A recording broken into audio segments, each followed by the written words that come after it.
واقعا هیچ وقت یادم نمیره روزی رو که من توی شیفت بودم، داشتم میرفتم استراحت و یه مهمون ثابتمون من اینجوری کرد میشه نری استراحت، قهوه منو بدی بعد بری.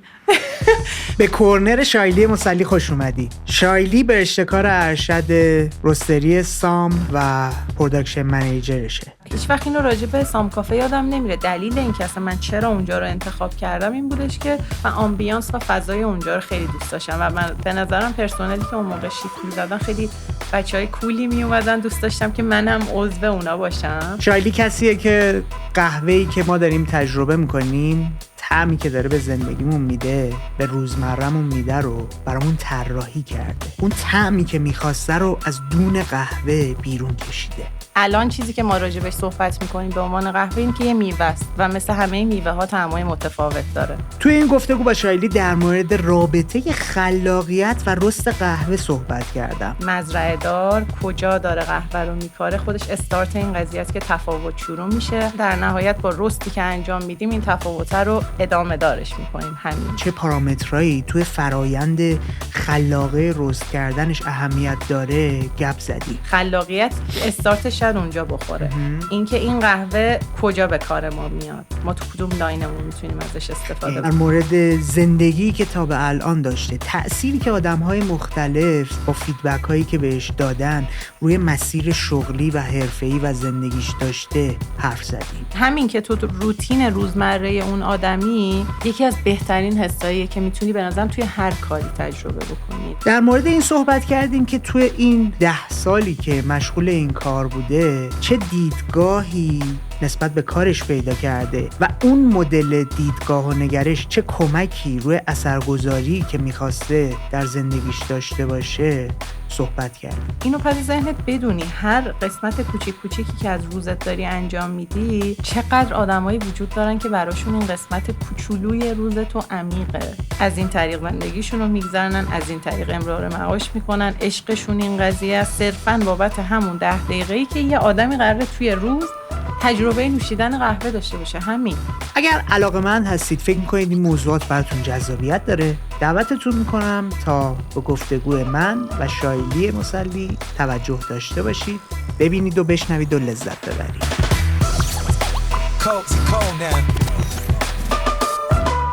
قبل از شروع گفتگو پیشنهاد می‌کنم یه نگاهی به کپشن بندازی و تمام پلتفرمامون هم دنبال کنی.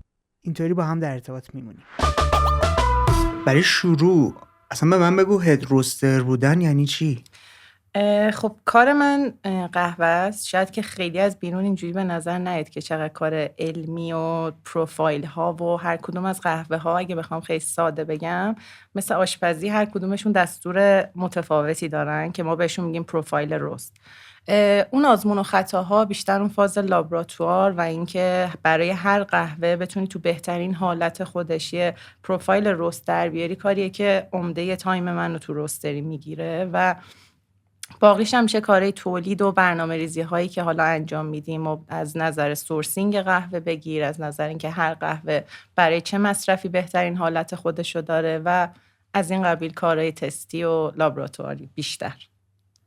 یعنی یه آزمایشگاهی داری که توش دقیقاً چی کار میکنی؟ دقیقاً کاری که انجام میدیم اینه که قهوه، هر کدوم از قهوه ها شاید اینجوری بخوام بگم بهتر باشه، هر کدومشون پتانسیل کاملا متفاوتی با هم دارن. از لحاظ طعمی از لحاظ طعمی، از نظر بو، از نظر جایی که اینا باید مصرف بشن، حتی مقوله بلند و قهوه‌های ترکیبی هم که میان کاملا یه دنیا و یه فاز دیگن و ما توی این لابراتوار توی اشلای خیلی کوچیک قهوه ها رو تست میکنیم، میبینیم که هر کدومشون رو کجا باید مصرف بکنیم، هر کدومشون اون مهمونا و مخاطبینی که ما دارن رو چجوری خوشحال میکنه و با شناخت دو طرفه‌ای که هستش بینمون انتخاب هامون و کارهایی که برای آینده انجام میدیم همشون میشه این اتفاقاتی که من به عنوان شایلی توی رستری دارم انجام میدم. خب اون وقت چه عواملی درگیرن تو این قضیه که این طعمه متفاوت بشه؟ بخوام بهت بگم 90% تفاوت از خود دونه سبز قهوه میاد. یعنی اینکه حالا تمام کورس هایی که برگزار میشه و دانشی که الان وارد این دنیا شده، شاید من تقریبا 10 ساله که دارم این کار رو انجام میدم، الان خیلی متفاوته حتی نسبت به قبل. چون کاملا قضیه علمی شده و سستینبل بودنش اینجوریه که با علم ما داریم دیگه قضیه رو دنبال میکنیم. اینو میدونیم که تفاوت قهوه ها از همون نقطه شروعشونه، یعنی وقتی که اون مزرعه دار کجا داره قهوه رو میکاره خودش استارت این قضیه است که تفاوت شروع میشه. ما هم به عنوان یه قسمتی، یه تیکه کوچیک از این پازل در نهایت با رستی که انجام میدیم این تفاوت رو ادامه دارش میکنیم. همین، یعنی خیلی کار عجیب غریبی شاید نتونیم رخ بدیم به خاطر اینکه دونه سبز قهوه خودش داره تمام تفاوت‌های خودش رو بیان میکنه و ما صرفاً با دانشی که داریم و شناختی که از اون داریم در نهایت ادامه میدیم این مسیر رو. گفتی الان خیلی علمی شده ولی 10 سال پیش که استارت زدی این مدل نبوده. یعنی 10 سال پیش دائم داشتی آزمون و خطا میکردی ببینی چطوری این مزه رو میتونی عوض کنی یا یه سری پارامترهای مشخص رو بهش رسیدی میدونی اینا توی طعم تاثیر داره برای همین اونا رو میای بالا پایین میکنی؟ اگر که بخوام بگم اینجوریه که این یه چیز شخصی نیست، کلا این دنیا و این صنعت رفته به این سمت و کسایی که حالا تو خارج کشور داخل کشور هر کدوم دارن این فعالیت رو انجام میدن، هر کدومشون یه چیزی دارن هر روز به این دنیا اضافه میکنن.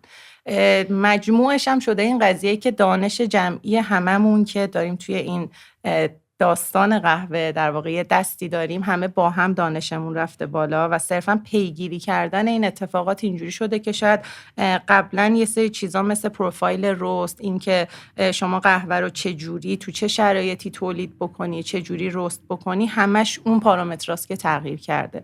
شاید قبلا توی 10 سال پیش اتفاقی که میافتاد این بودش که فاکتور تلخی قهوه مثلا شاید فاکتوری بود که خیلی بیشتر روش تکیه میشد. الان اون نیست.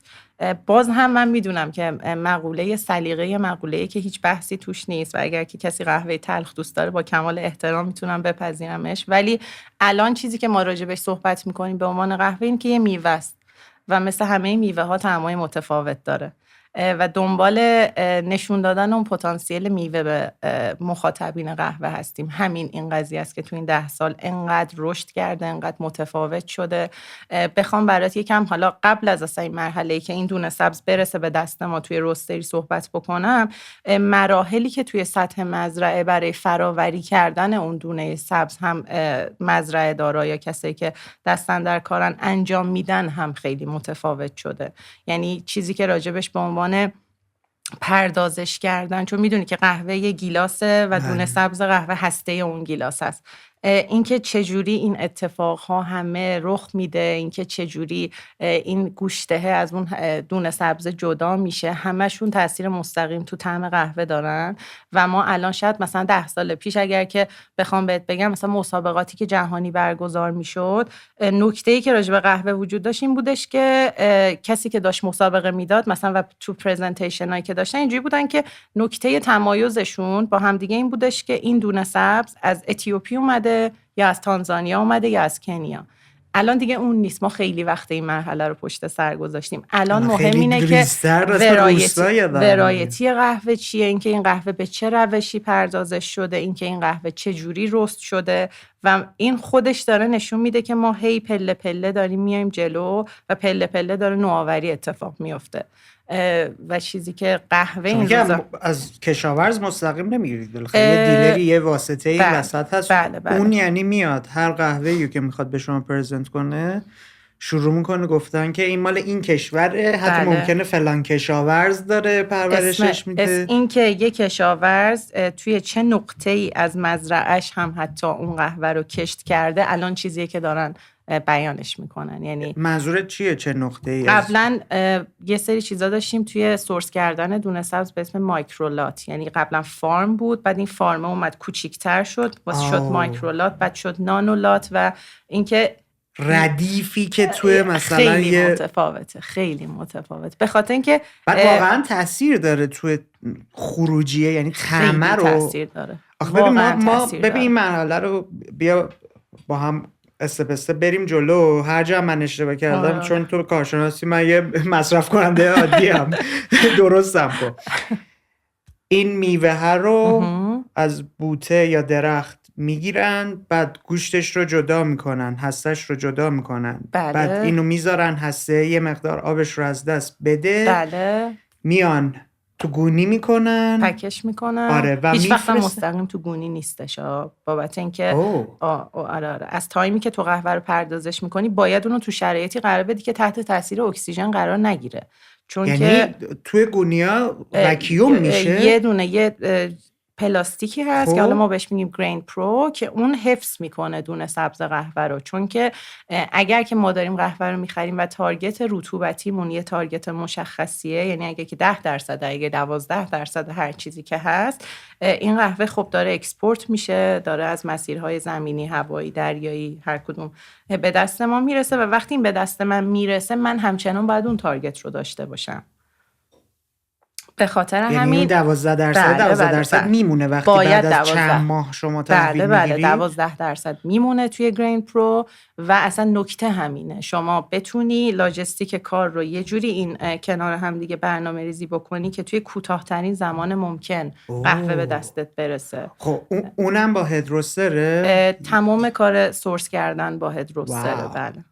و خیلی پارامترهای جالبی داره میشه. خیلی. پس یک چیزی که داره تاثیر میذاره، حالا برمیگردیم ادامه فرآیندم با هم چک میکنیم، چیزی که داره تاثیر میذاره رطوبت خود دونه است، دنسیتی دونه، پروسسی که روش داره اتفاق میفته، زمانی که داره طول میکشه تا از مزرعه دار به روستر برسه. دقیقاً. حالا رسیده اینجا دیگه چه پارامترها و چه موضوع و چه فرآیندی رو دارید طی میکنه؟ دقیقاً که شما چه شرایطی رو دارید اونجا فراهم میکنید برای نگه داشتن همون دونه سبزی که به دستتون رسیده، از رطوبت محیط، از دمای محیط، و بعدش هم این که چجوری قهوه رو رست میکنی و بعد از رست چجوری قهوه رو نگهداری میکنی. چجوری رست میکنی منظورت چیه؟ همون پروفایل رستی که راجع بهش صحبت کردم، چون اینجوری نیستش که واقعا این پروسه که یه سری قهوه رو بریز توی دستگاهی که دما داره گرما میده، در واقع اصطلاحاً قهوه ها دارن پخته میشن و برشته میشن اون تو و بعدش هم در دستگاه باز کن. نه اصلا اینجوری نیست. یعنی تو توی یک زمان مشخص یه تغییر مشخصی توی اون پارامترهای دمایی خودت ایجاد میکنی و نکته‌ای که هستش اینه که اون پارامترها همیشه باید همون جوری تکرار بشن و این پروفایل رست همیشه باید ثابت باشه. یعنی اگه من واقعا بخوام قضیه قهوه رو یه روزی اگه یک بهم بگه که دنیای قهوه و کار تو توی یک لغت توصیف کن، واقعا به نظر من ثباته. این که شما بتونی همیشه شرایط یکسانی رو ایجاد بکنی، قهوه رو رست بکنی. بار متفاوت قهوه مثلا یه ماه پیش رسیده ممکنه درصد رطوبتش پایین اومده باشه. این میشه دیگه همه اون تخصصی که شما قهوه رو چجوری نگهداریش میکنی. برای هر بچ میگن چی بله میگن؟ بچ. برای هر بچ قهوه‌ای که میخوای رست کنی هی اندازه میگیری ببینی الان رطوبت اون تغییر کرده یا نه. بله. نه بابا، کاملا باید این کار رو انجام بدی. بعد از رستت باید کنترلشون بکنی، کنترل کیفی، بویایی و همه اینا، یعنی پارامترها همیشه باید رعایت بشن. بیا یه بار دیگه مرور کنیم پارامترها رو.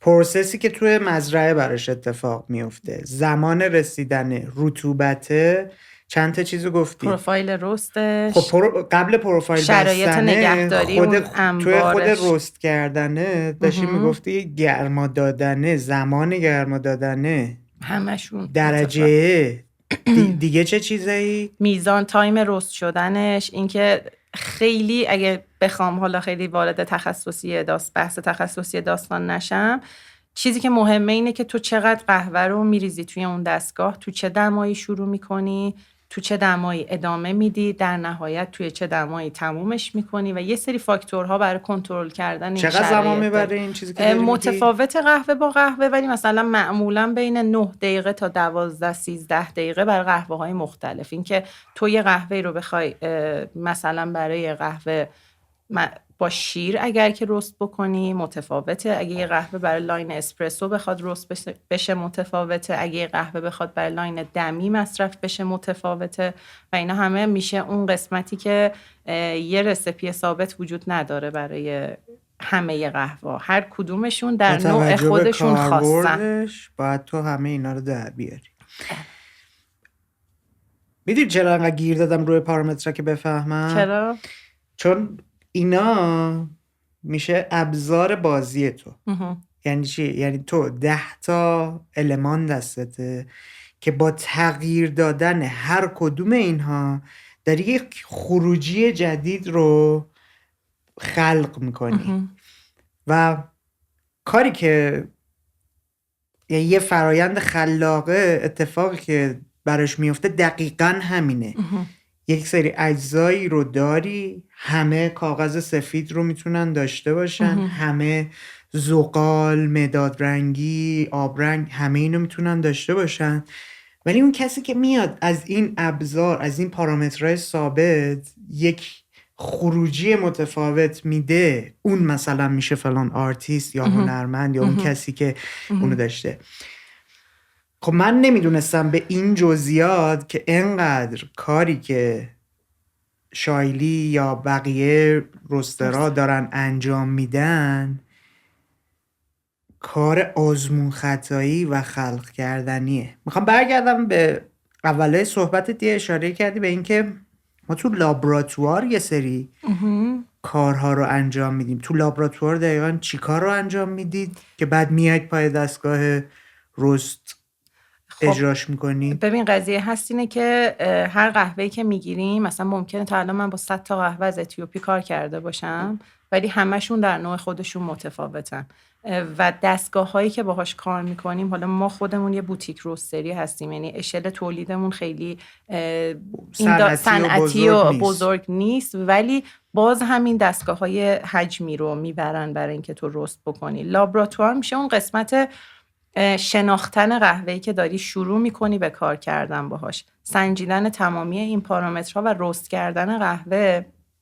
توی یه مقدار خیلی کم و اونم اینه که قهوه به دست من میرسه، یه سری عدد رقم روی کاغذه، من اونا رو در میارم، یه دانش کلی هم دارم که این قهوه اینا همون چیزیه که گفتی دیلره بهتون میده که فلان جا. بله اون به همون میگه و مرحله اول اینه که تو صحت اینو بسنجی دیگه. یعنی ما با دستگاه‌های خودمونم میایم بررسی میکنیم که چون شرایطی که در حال حاضر داریم دنبال میکنیم توی ایران از نظر قهوه مثل همه جای دنیا نیست واقعا. همه جای دنیا شاید یه خاطر تحریما و این داستانا دیگه یه شخصی مثلا مثل من شاید یه اوردری بذاره روی قهوه یه جای دیگه دنیا و 2-3 روز بعد قهوه دم رستریشون باشه، ولی برای ما این اتفاق اصلا اینجوری رخ نمیده و میدونیم هممون، هر کسی که همکار منه و داره این کار رو انجام میده، میدونیم که یه فاکتور خیلی مهمیه که رسیدن دونه سبز قهوه به دست ما زمان میبره. درسته. و اولین کار به خاطر همین این قضیه وقتی قهوه به دستم میرسه اینه که بررسی بکنم که توی این مسیر رسیدن دونه سبز به دستم چه اتفاقاتی براش افتاده و تک تک پارامترهایی که از قبل داشتم و میسنجم با دستگاه‌های خودم که بتونم یه تخمینی بزنم که ببینم چی شده. به دستم میرسه و هر قهوه‌ای رو برای اینکه بتونم پتانسیل‌های کلیش رو بسنجم توی یه سری دستگاه‌هایی که ما بهشون میگیم سمپل روستر و خیلی حجم کوچیک‌تری دارن، توی 10 تا حالت مختلف، حالا چندین حالت مختلف اون رو رستش میکنم. بعد میریم مرحله بعد که میشه حالا کاپینگ کردن قهوه، اونم ارزیابی بویایی و چشایی و تمام پارامترهای کاپینگونه که همینطور فنجون حالا با یه قاشق میام تست. دقیقاً همون تستش میکنیم از نظر خب حالا پارامترهای تخصصی که مد نظرمونه و اونجا تصمیم میگیریم برای اون قهوه که این قهوه توی کدوم قسمت از جاهایی که ما در واقع همون مهره های خلاقیت استارتش شاید اونجا بخوره. اینکه این قهوه کجا به کار ما میاد، ما تو کدوم لاینمون میتونیم ازش استفاده بکنیم. تو هم مرحله کاپینگه تو تصمیم میگیری که این پروفایلی که تست کردم به درد مثلا قهوه‌ای که با دستگاه میخوام بزنم این برای دمی.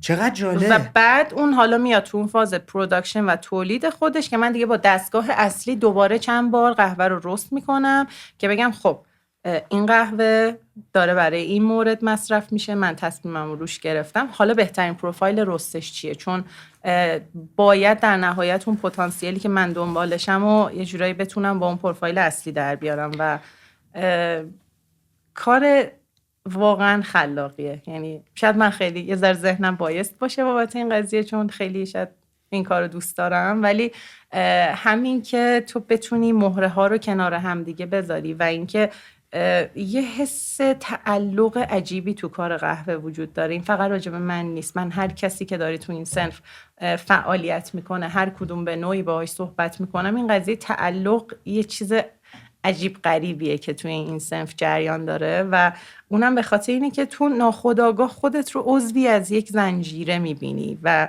این خیلی حستو متفاوت میکنه. این که مثلا وقتی قهوه میرسه دستت به این فکر میکنی که تو سطح مزرعه براش چه اتفاقی افتاده و مثلا میری یوتیوب یه فیلمی از سطح مزرعه میبینی، خودتو به نوعی با اونها هم همکار میدونی. بعد از اون طرف آدمایی که این قهوه رو تو خونشون دم میکنن، باز خودتو یه عضوی از اونا میدونی و این خیلی حس عجیبیه.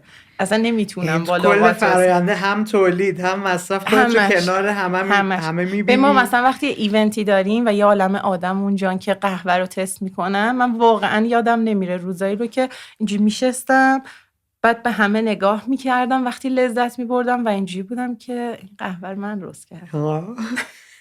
یه قسمتی از مثلا خلق کردن منه و خیلی جالب بود که مثال آرتیست رو زدی. من حالا از بک‌گراند زندگی خودم به خاطر اینکه کلاً همیشه توی درس و اون قسمت آکادمیک زندگی من همیشه، یعنی علم توی قهوه برای من چیز جدیدی نیست، چون این قضیه ساینتیفیک بودن و علمی بودن همیشه تو زندگی من بوده به نوعی. یه لحظه نگرد، من چند تا سوال دارم بعد میخوام به این برگردم چون فکر کنم اگه بریم واردش بشیم خیلی میتونیم با هم گپ رو عمیق‌تر کنیم.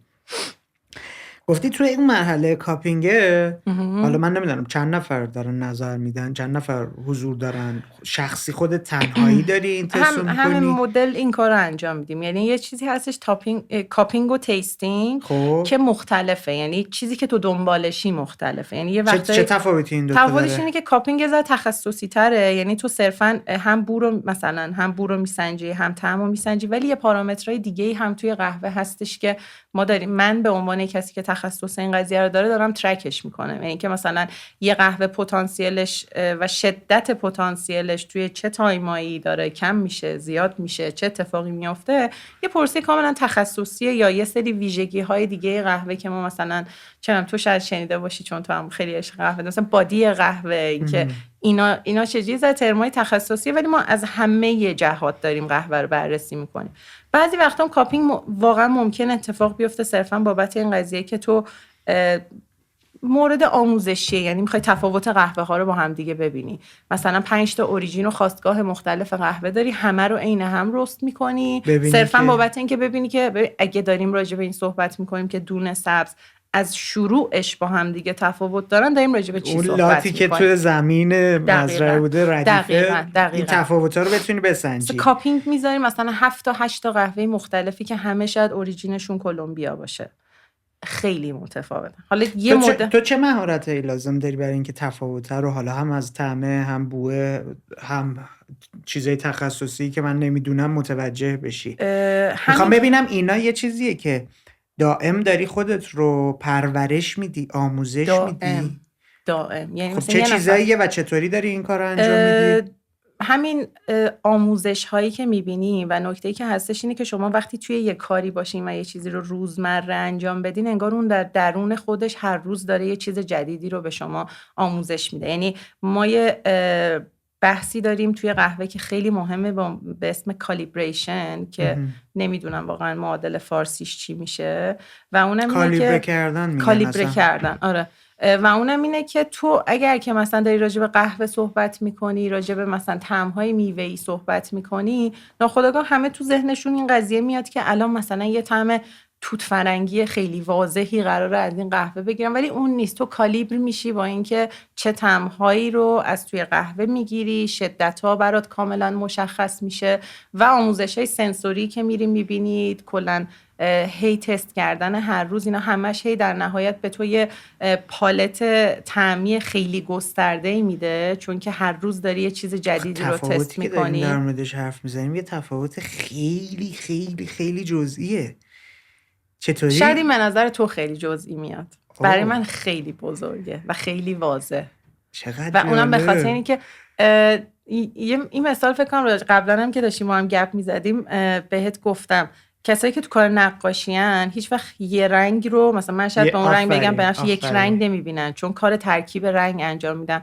قهوه هم همین جوریه، یعنی برات باکس توی ذهنت در نتیجه این آموزش رو جدا میشه. یعنی تو هم تلخی رو میگیری ولی سویتنس و شیرینی قهوه رو میگیری، اسیدیتی رو جدا میگیری. این باکس ها همش برات جدا میشه. این که مثلا این طعم رو داره اون یکی طعم هم داره، اینا همش جدا جداست و به خاطر همینه که میگم خیلی جزئی نیست. برای من خیلی بزرگه. متوجه شدم. تو این فرآیند کاپینگ و تیستینگ که داری میگی، خب تو داری مثلا 10 تا طعم رو همزمان با هم تفاوتاشون رو میسنجی، میخوای بینشون انتخاب کنی.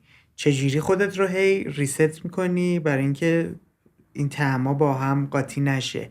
مثلا برای کسایی که عطر رو دارن تست میکنن، میان دونه قهوه رو بو میکنن برای اینکه اون بویاییشون ریست بشه. برای شما چه جوریه؟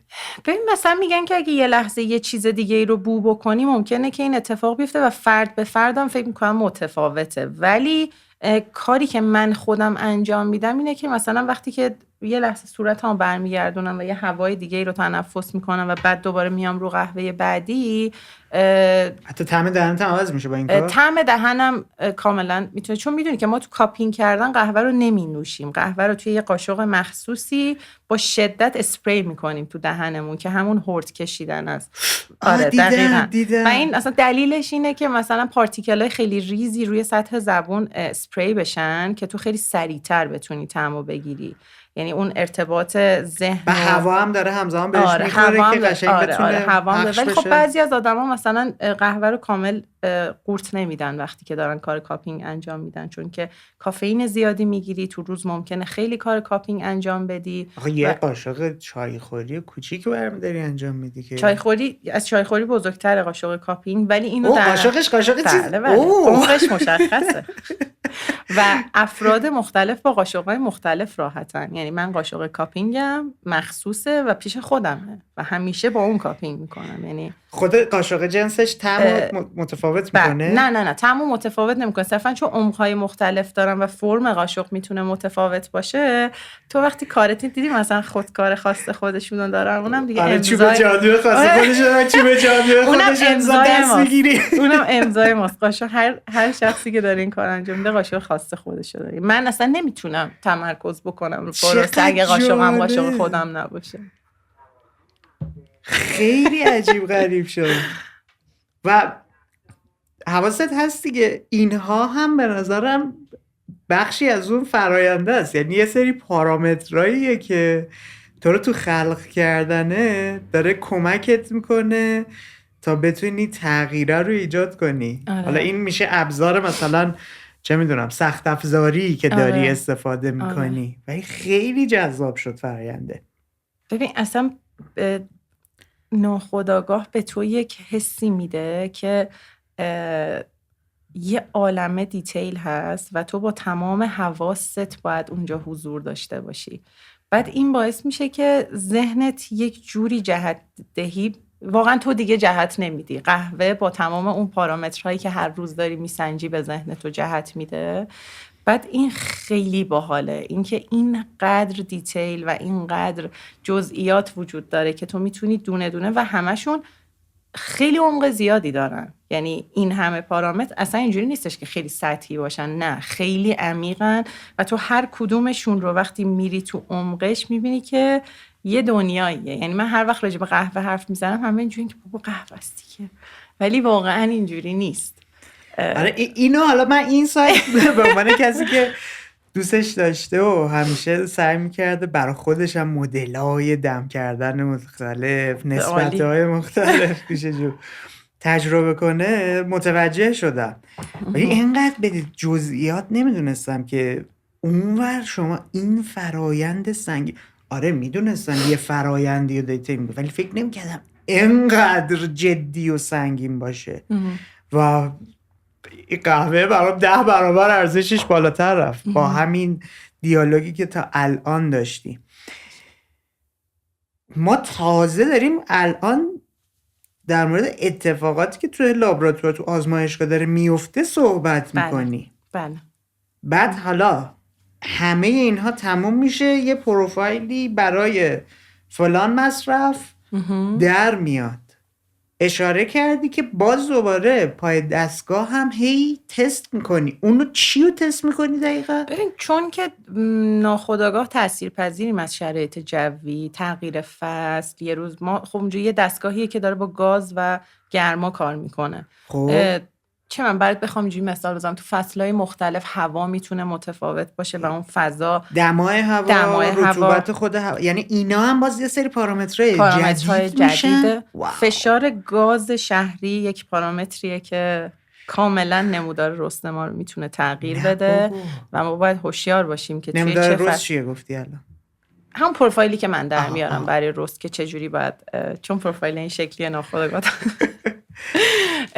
و اینکه تو اینو دائم داری مانیتور میکنی موقعی که داری رست میکنی؟ لحظه به لحظه دستگاه وصل میشه به یه سیستمی و تو لحظه به لحظه میدونی که این اون ساید علمی است که اون موقع داشتی تعریف می‌کردی. بله و یه واکنش کاملا شیمیه، یعنی گرم، یه واکنشیه که تو اول رست مثلا باید بدونی که واکنشت گرماگیره، بعد داره گرماده میشه، بعد قراره که ریدیشن یه جا داشته باشی، یه جا انتقال گرما کانوکشنه، یه جا کانداکشن، یعنی همه اینا یه سری چیزاست که تو طول رست باید آگاهانه باشی. و چیز جالبی که راجبش وجود داره اینه که من حالا اگر که همیشه هر وقت آموزشی چیزی داشته باشم اینه که تو اونجا هستی 12 دقیقه مثال داری رستی رو انجام میدی، یک بچه تولیدته و کاملا باید اونجا در لحظه با تمام آگاهی حضور داشته باشی، چون که این نموداری که تو داری رست میکنی هر لحظه‌ای که تغییراتی توش ایجاد میکنی در نهایت قراره نتیجه اون تغییرات رو 2 دقیقه 3 دقیقه بعد ببینی.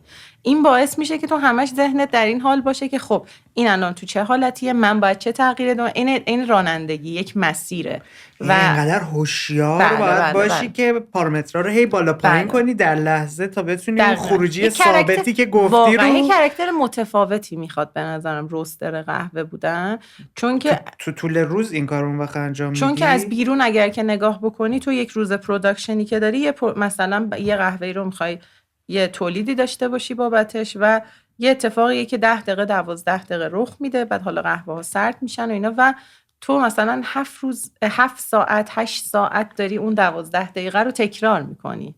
از بیرون به نظرم تکراری ترین کار دنیا ممکنه به نظر بیاد، ممکنه نه قطعا با کلی چیز ولی کاملا ذهنتون لحظه اونجا درگیره، اینکه چی کار باید انجام بدم، الان چه اتفاقی بیفته، اینکه 2-3 دقیقه آینده قراره چه اتفاقی بیفته. به خاطر همین اون شخصی که از بیرون دیده میشه که مثلا نشسته اونجا داره قهوه رست میکنه، اتفاقی که در واقع داره اونجا میفته یک دنیای دیگه ایه.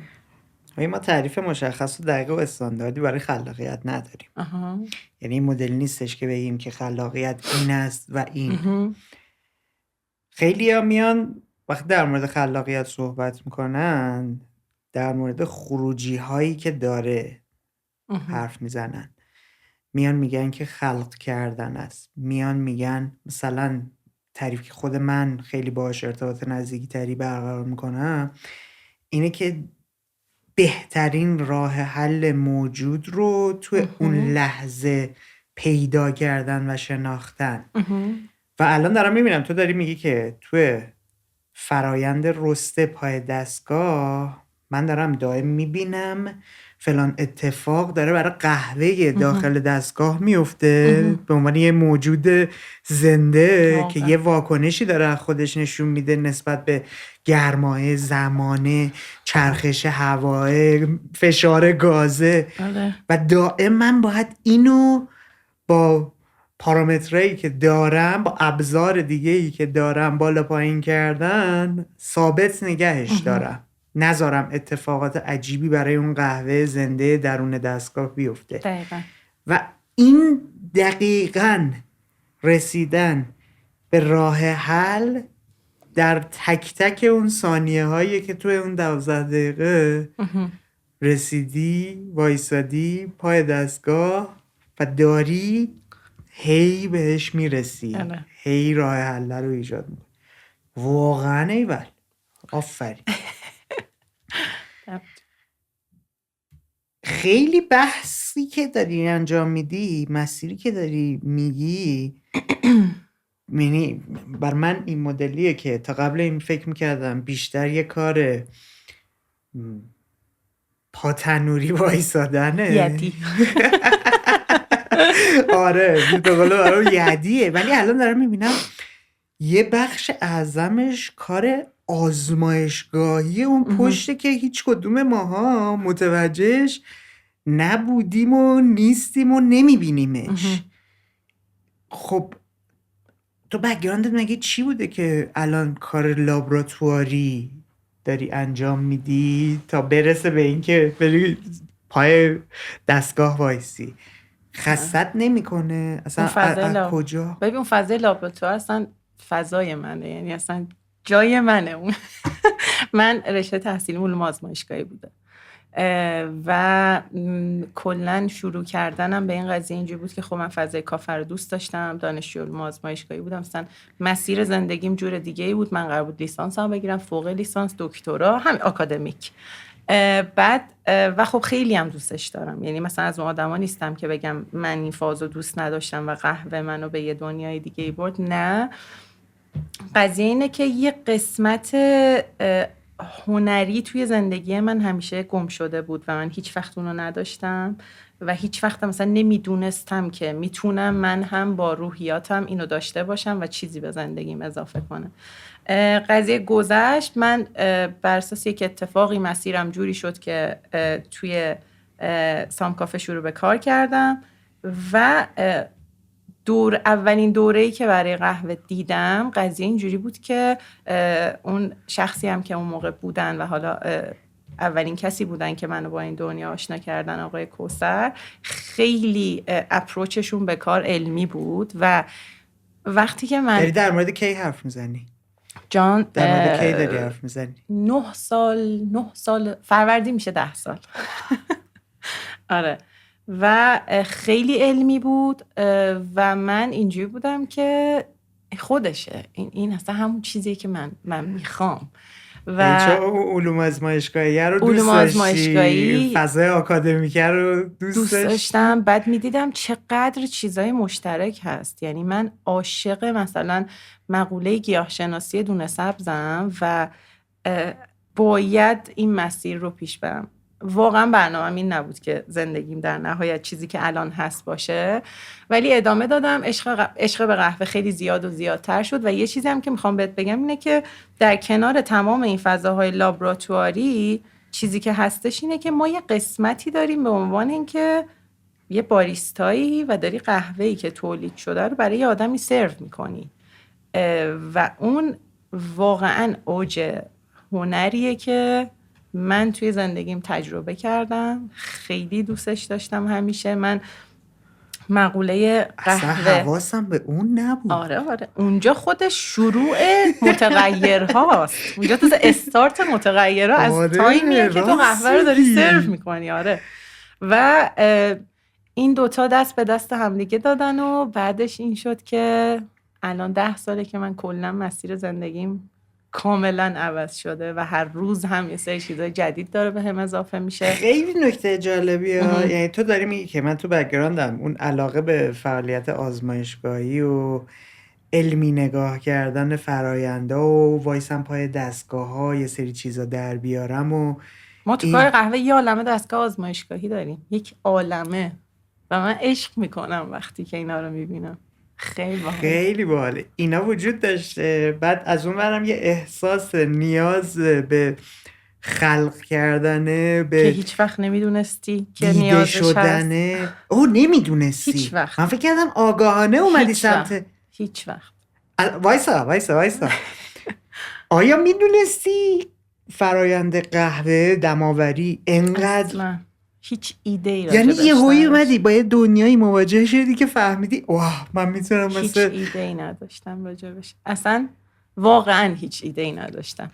و بعد اومدم با این دنیای آشنا شدم. بعد مثلا مقوله های موج سوم، قهوه هایی که مثلا با این گجت های مختلف دم میکنی، بعد همشون متفاوتن، بعد مثلا یه عالمه فرمول داره، مثلا ریشیو نسبت های مختلف برای قهوه در میاری. همه اونا یعنی اصلا کلا هیچ وقت اول داستان روستر قهوه بودن برنامه من نبود. من خواستم با قهوه کار کنم من اون دنیا رو دوست داشتم.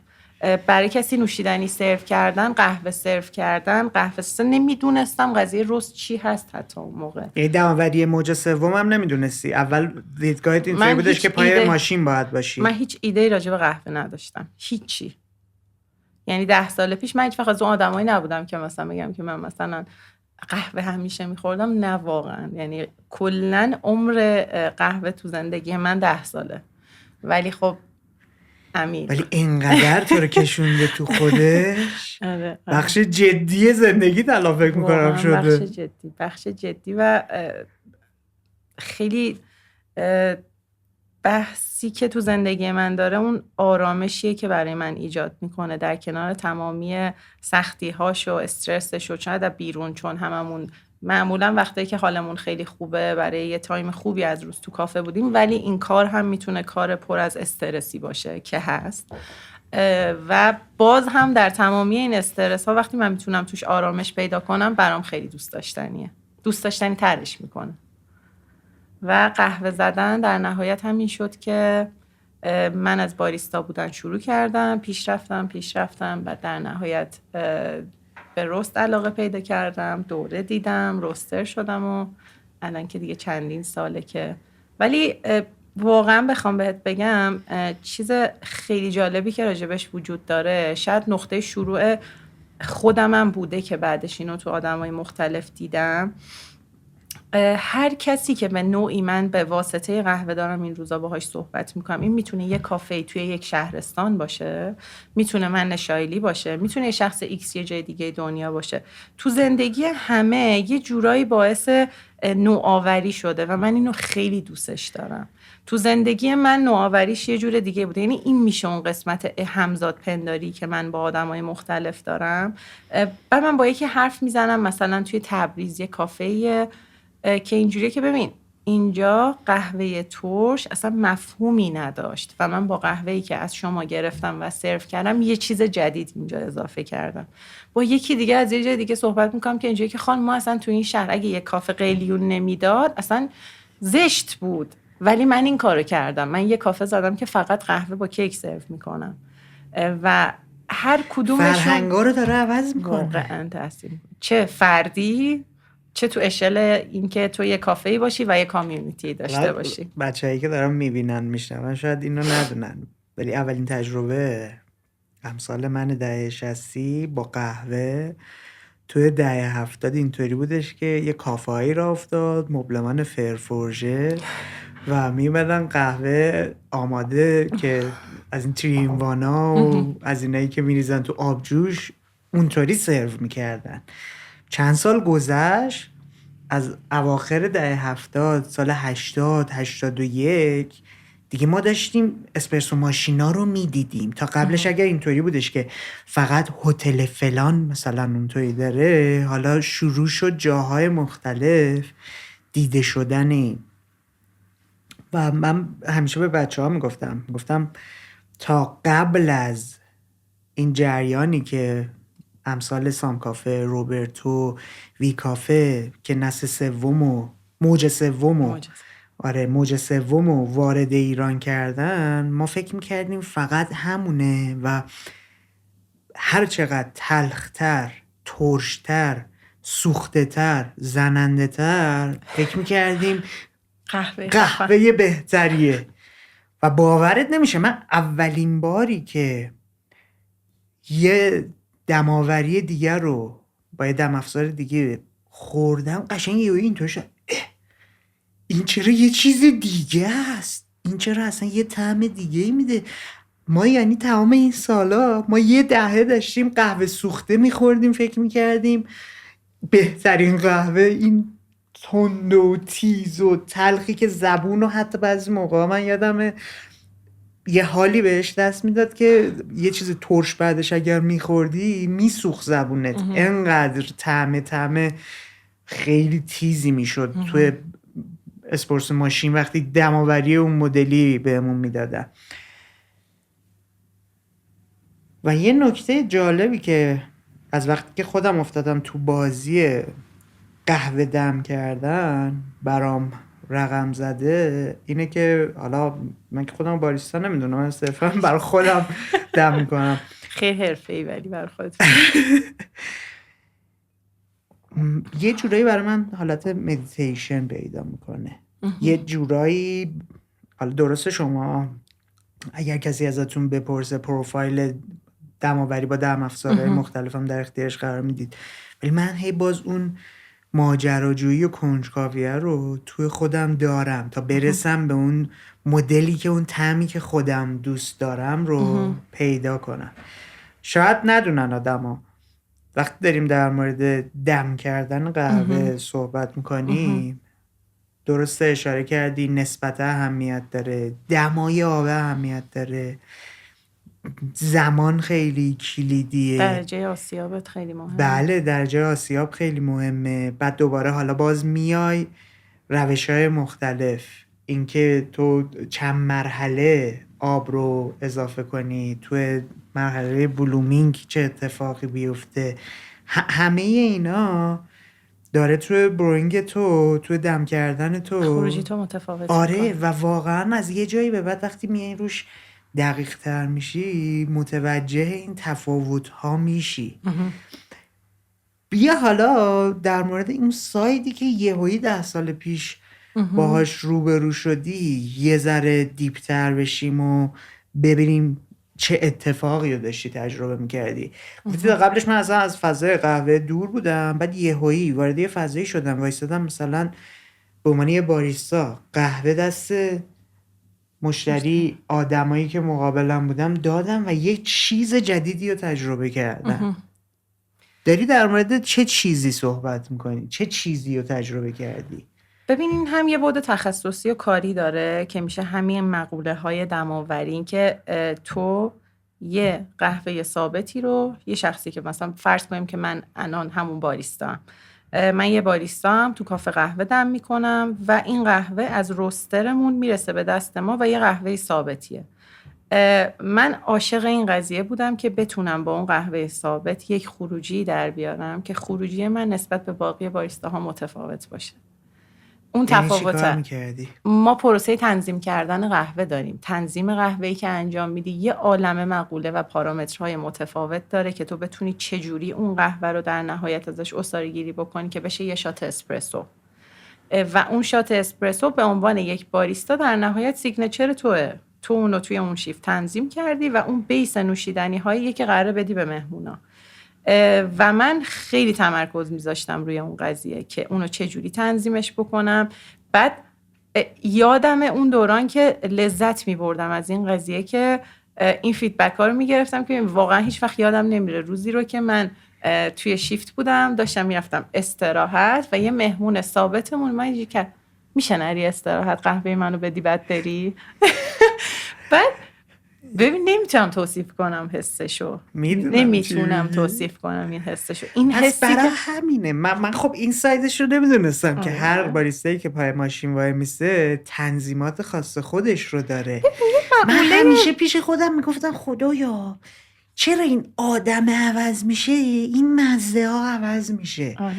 یا مثال حالا نمیخوام اسمم ببرم ولی چاره ای نیست. خب مثلا میومدم میدیدم فلانی و فلانی هستم، بعد میرفتم دم گوشه یکی مثلا امیررضا، امیررضا تو میای برای من قهوه بذاری؟ قشنگ یه حال این مدلی رو داشتم تجربه میکردم.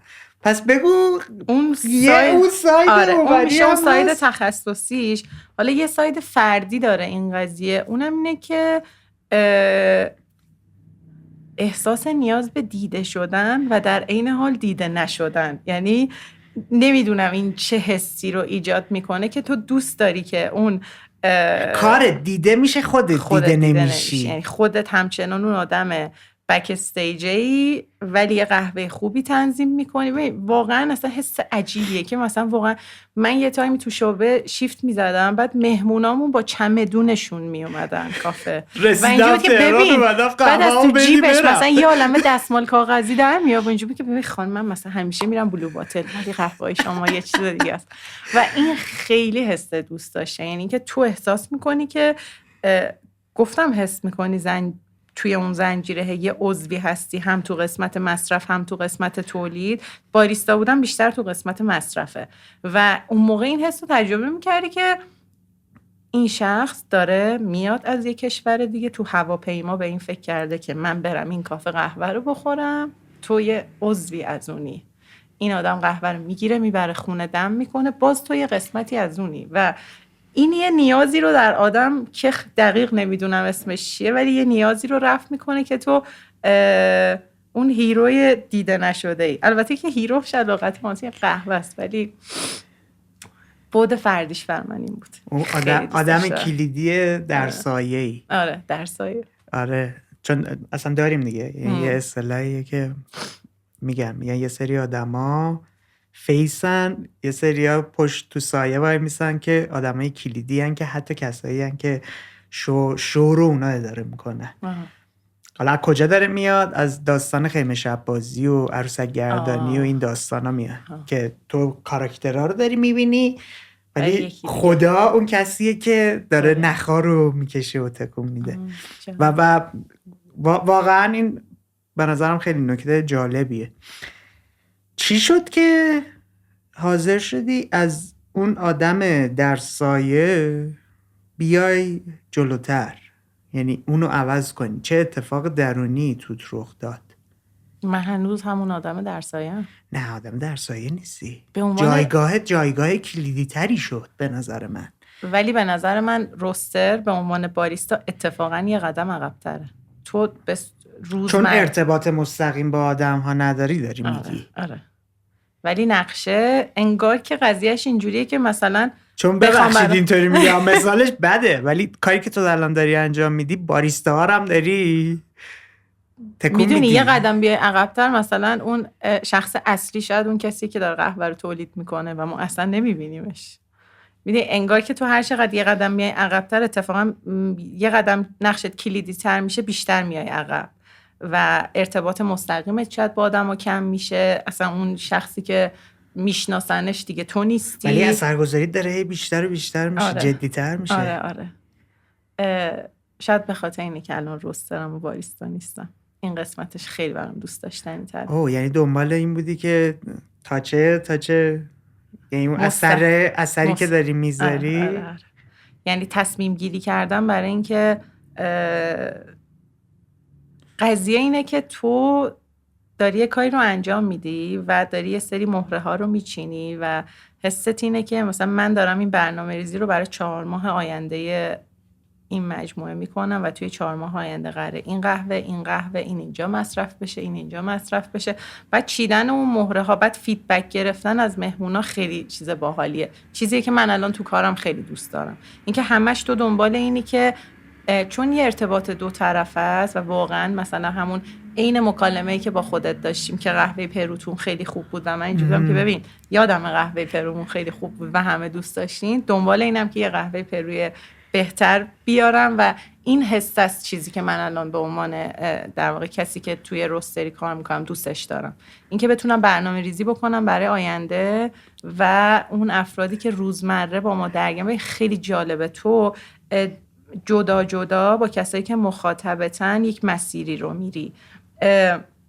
اونم اینه که آدما میان رجوع میکنن به تو. اول یه قهوه شاید متفاوت دوست دارم، بعد تو کم کم ارتباطت عمیق میشه، یه قهوه دیگه بهشون پیشنهاد میدی، بعد اونا عاشق اون قهوه میشن، بعد پیش میری اونا بهت میگن که ببین اون قهوهتون خیلی خوب بوده، چرا از اونه. و این ارتباط خیلی باحاله، اینکه ناخودآگاه ما کاملا رو همدیگه تاثیر میذاریم. از ساید بیزنسی اون کسی که مخاطب ما رو ما تاثیر میذاره، از ساید اون آموزش دادن ما روی مخاطبمون تاثیر میذاریم و مخاطبمون بعد از 1 سال 2 سال هر کاری بکنی دیگه خودش هم به نقطه شروع خودش و اون قهوه‌ای که باهاش شروع کرده دیگه بر نمیگرده. این خیلی دوست داشتنیه، خیلی رابطه باحال و با یه عالمه آدم تو این ارتباط و این باندو میسازی. آره دیگه خیلی دوست داشتنیه. الان من متوجه یه روند جالبی هم شدم تو مسیر کاری تو. اومدی به عنوان باریستا شروع کردی، بعد تبدیل شدی به کسی که من یادم یه دوره‌ای باریستا ها هم حتی داشت آموزش میداد. من این کار رو هنوزم انجام میدم. خب بعد هی دارم میگم لول کاره انگار عمیق‌تر و بله، تاثیرگذارتر شده. دقیقاً. بعد اومدی رفتی روستر شدی، الان هد روستر شدی، بعد از هد روستر شدن پروداکشن منیجر شدی، کسی هستی که چرخه تامین قهوه یه روستری رو دست خودش گرفته. و این یعنی چی؟ یعنی مشتریای کافتون به کنار، مشتریای به قول معروف بی تو بی ها کنار، بی تو سی هایی هم که وجود دارن همه وابسته به تصمیم گیری های تو هن. تا حالا بهش از این سایت نگاه کردی؟ نه ولی درسته واقعا. تو تصور و کن. ترس، آره مسئولیت زیادی و جالب کسی که صرفا داشته مثلا برای مزه‌ای که وارد دهن و زندگی و تجربه آدم ها می شده، اگه یک زمانی در روز مثلا 100 نفر بوده، الان داره میشه 10,000 نفر. واو. بهش ساله اینجوری فکر کرده بودی که این مسیر رو طی کردی؟ و الان من فکر میکنم دارم پیش میرم، ولی فکر میکنم گام بعدی احتمالاً میشی به عنوان یه دیلری که با کشاورزای مختلف حالا داره کار میکنه. خیلی تو فکرم این قضیه. جدی میگی؟ خیلی تو فکرم. فکر کنم مشت آخرم اینه که میری تبدیل میشی به مزرعه دار. واقعا یکی از چیزایی که در حال حاضر دوستم من، چون واقعا حالا عشق به کار وجود داره، ولی 10 سال برای اینکه تو یه جا کار کنی و یه کار ثابتی رو انجام بدی زمان زیادیه و ناخودآگاه اگه اون حس وجود داشته باشه، اون نیاز به اینکه همش یاد بگیری وجود داشته باشه، این هستش که تو همش باید چیزای جدید به خودت اضافه کنی. دوست داشتنی ترین چیز راجع به قهوه اینه که چون واقعا خیلی عمر زیادی تو زندگی هممون نداشته، یعنی چیزی نیست که بگیم مثلا خیلی وقت تو زندگیمون هست، این باعث این میشه که همش هی جدید و جدیدتر میشه. من اینو همیشه میگم یه چیزی که شاید 10 سال قبل درست بوده، الان مقاله ها و علم اثبات کرده که نه، اون کار درست نیست، بیا این کار رو انجام بده، بجاش بهترش کن، بهبود ببخش، اپتیمایزش کن. این تو رست وجود داره، تو قهوه دم کردن وجود داره، تو قهوه خریدن وجود داره و همین باعث میشه که تو کاملا مستعد باشی برای این قضیه که هر روز چیزایی که فکر میکردی قبلا درست بوده دچار تغییر بشه و درست‌های جدید به زندگیت اضافه بشه. بعد این ناخودآگاه مقاومت آدم میاره پایین، هی تو شروع میکنی به عمیق‌تر شدن. خب یه ذره برم این قسمتش رو یاد بگیرم، حالا این قسمتش رو یاد بگیرم. بعد همین در نهایت هم اینه که چقدر مگه قراره توی هر قسمتی که ایستادی چیزای جدید یاد بگیری؟ پس مجبوری هی یه پله بیای عقب‌تر، حالا یه پله بیام عقب‌تر، این قسمتم یاد بگیرم، این قسمتش هم یاد بگیرم و همین شده این مسیر 10 ساله که در نهایت من الان اینجام. این نیاز به این که چیزای جدید برای خودت پیدا کنی تو کار و یاد بگیری و واقعاً از 20 سالش 21 ساله به 31 ساله تبدیل شدن خودش دوران بحرانیه تو زندگی. یعنی احساس میکنم که نمیدونم کار، من رو کار تاثیر گذاشتم، کار رو شایلی تاثیر گذاشت، یعنی یه ارتباط بدبستونی عجیب غریبیه. این که تو از اون طرف یه سری چیزا یاد میگیری، طرز فکرت رو عوض میکنه، همش با آدما و حالا به غیر از اون ساید ساینتیفیک بودن و علمی بودن و آکادمیک بودن، چیزی که وجود داره اینه که من اصلا خیلی شخصیت اجتماعی هم نداشتم وقتی 21 سالم بود و حضور پیدا کردن توی این محیط. یعنی چی شخصیت اجتماعی نداشتم؟ خیلی آدمی نبودم که دوست داشته باشم تو محیط‌های اجتماعی باشم. خیلی معاشرت کردم با کسایی که نمیشناختم برام کامفورت زونم نبود، یعنی اصلا دوست نداشتم. و الان بعد یهویی اومدی یه جایی که در طول روز با 100 نفر 200 نفر آدم باید هم کلام بشی مینیمم و ارتباط ساخت. تو وارد سام کافه شدی پای دستگاه وایسادی؟ چه اتفاقی 3-4 ماه بعدش باید دست، یعنی نه من سکشن شیفت میزدم، سالاد ساندویچ و بار سرد و اینا. باز اونجا هم با آدما ارتباط داشتی؟ آره و هیچ وقت اینو راجع به سام کافه یادم نمیره. دلیل این که اصلا من چرا اونجا رو انتخاب کردم این بودش که تو تمام پرسنلی که داشتن شیفت میزدن میتونستی ببینی، میتونستی ارتباط مستقیم با اونا داشته باشی. یعنی خودت توی 21 سالگی خسته شده بودی از این که نمیتونی ارتباطات اجتماعی زیاد داشته باشی، انتخاب کردی که بیای اجتماعی تر بشی؟ نه، نقطه شروع این نبود. من صرفا آمبیانس و فضای اونجا رو خیلی دوست داشتم و من به نظرم پرسنلی که اون موقع شیفت میزدن خیلی بچهای کولی می اومدن. دوست داشتم که منم عضو اونا باشم و من هیچ تجربه کاری نداشتم. یعنی یادم نمیره که زنگ میزدم که تایم مصاحبه بگیرم، مثلا وقتی داشتن اطلاعاتمو میپرسیدن هر 3 ثانیه بار میگفتم که من تا الان جای کار نکردم. من میدیدم که اون شخصی، من اون شخصی که اونجاست مثلا چرا ایگنور میکنه این حرف منو. بعد اینجوری کرد که ما خیلی خوشحال میشیم اگه کسی که میاد اینجا شروع به کار میکنه قبلا تجربه کاری نداشته باشه. من خب این خوبه. و بعدش اومدم با قهوه آشنا شدم و انقدر مطمئن بودم که بعد از 1 هفته آموزشی قراره بهم بگن نه، به هیچ کس نگفتم که من شروع کردم به این کار. و خب چون مسیر زندگی من از پیش تعیین شده بود و من قرار بود که مثلا همینجوری تا دکتر رو فقط درس بخونم و اینا. خودت انتخاب کرده بودی یا انتخاب کرده بودن؟ انتخاب کرده بودن. ولی چه اتفاق جالبی که همگام با هم شد. یعنی تو رفتی تو ساید علوم آزمایشگاهی، الانم یه بخش از اون کاری که داری انجام میدی تو آزمایشگاهه. آره. اصلا فکر کنم دلیل اینکه ادامه داره همینه، به خاطر اینکه تو فضایی هم که همه قسمت‌های وجود شایلی داره یه جورایی اون چیزی که میخواد و میگیره. من هم قسمت هنری که قبلا کمش داشتم و دارم یه جورایی میگیرم، همون قسمت لابراتواری که دوست داشتم و علاقه اصلیم بوده رو دارم میگیرم. همین که من آدم شدیداً تو جزئیاتم، این خیلی جزئیات برام مهمه، اصلا آدم کلی نگری نیستم و توی محیطی دارم کار میکنم که کلاً کارم اینه که به جزئیات دقت بکنم و اونجام که همین کارو بکنم. تمام جنبه‌های مختلف وجودیت رو داره ارضا میکنه کاری که انجام میدی. خیلی خوبه. کاملا. و تمام شانسی جفت و جور شد کنار هم. واقعا شانسی. و اصلا یه چیزی که نمیدونم چقدر این جمله کلیشه‌ای باشه، ولی من واقعا عاشق کارمم. یعنی واقعا عاشق کارمم و همه اینا، این که اینا اینجوری دست به دست هم داده، اصلا انگار که یک کسی اینا رو اینجوری کنار هم دیگه گذاشته که بشه خودشه، همینی که هست. خیلی مشکلات وجود داره، همه چیز خیلی میتونست بهتر باشه، ولی همین نکته که من هنوز با عشق این کار رو انجام میدم بعد از 10 سال و ببین حس نابیه، فکر نمی‌کنم هر جایی بشه تجربهش کرد عشق به کارو.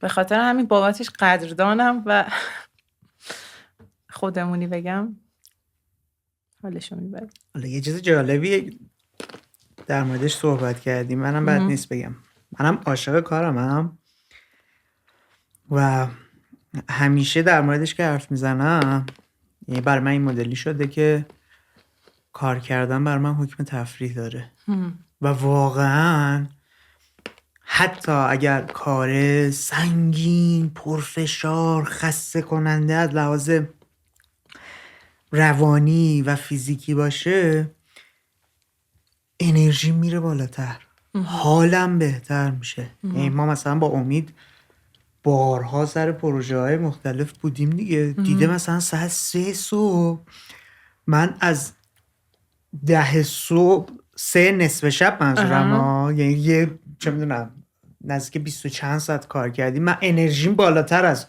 موقع شروع بوده. بر تو هم نمیدونم همچین اتفاق میفته یا نه؟ ببین من میخوام تو لذت میبری؟ چه اتفاقی رو تجربه میکنی وقتی کاری که اینقدر علاقه داریش سرگرمشی و تجربه میکنی؟ ببین نکته اصلی که داره اینه که همون چیزیه که گفتی، حس نمیکنی که داری مثلا یه چیزی و که یک وظیفه‌ای هستش که برات تعیین شده رو داری انجام میدی.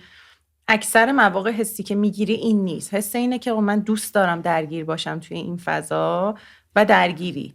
حالا کارم هست، کارتم هست این قضیه. ولی منم واقعا بوده دورانی که مثلا یادم نمیره ترم آخر دانشگاه هم من با کارآموزی میرفتم توی آزمایشگاه بیمارستانی و روتین زندگیم این بود مثلا 5 صبح پا می شدم که 6 و نیم برسم به بیمارستان. بعد از بیمارستانی که مثلا باید ساعت 2 و نیم در می اومدم، شیفتم 2 و نیم تمام شد، با التماس می گفتم که خواهشم بذارید من 12 برم. بچه اون موقع مثلا بین بچه ها خوب کار می کردم، اینجوری بودن که اوکی تو اگه کارتو زود انجام میدی 12 برو. 12 می رفتم، دوباره می اومدم می رسیدم به کافه، بعد شیفتمو میزدم. اون موقع هم آموزش داشتم، شیفتمو میزدم، بعد شیفتم ساعت 11 و نیم شب تموم میشد. رست اون موقع 11 و نیم شب شروع میشد تا مثلا 4-5 صبح. واو. بعد 11 و نیم شب وای میسم تا 4-5 صبح، بعد دوباره میرفتم خونه، مثلا 2 ساعت میخوابیدی؟ دوباره شروع میشد چند داستان. وقت؟ تقریبا 2 ماه. خیلی 2 ماه سنگینه. آره و بعدش مثلا خودم رسته مریض نشدی بعد؟ یادم نمیاد، ولی واقعا اونقدر دوست داشتم که حضور پیدا بکنم توی اون فضا وقتی کار رست داره انجام میشه، وقتی این اتفاق داره میفته. بعد آموزش دادن خیلی برای من دوست داشتنیه. من یعنی الان مثلا روزهای بدی رو که دارم پشت سر، اگر که در حال گذروندنش باشم، 2 تا جمله است که همیشه به خودم میگم، مثلا خیلی حالمو خوب میکنه، یا این که خدا رو شکر که امروز تراپی دارم، یا خدا رو شکر که امروز آموزش دارم. مثلا این واقعا حس و حالی که تجربه میکنم از نظر از بین چی داره برات آموزش دادنه که با تراپی داری برابر میدونیش؟ خیلی متفاوته. بخوام خودت رو به بگم خودت نشون میده، میشناسونه؟ علاقه‌ای که باعث شروع من به این کار شده تو کلاس‌های آموزش، خصوصا اگر برای آدمایی باشه که هیچ ایده‌ای راجع به قهوه ندارن، ذوقی که تو قیافشون میبینم منو دوباره میاره تو مسیر و این برام خیلی دوست داشتنی. یعنی یه یاداوری مجدد برای بخوام. چی دارم این کار رو ادامه میدم. دقیقاً. اصلا برای چی شروع کردم؟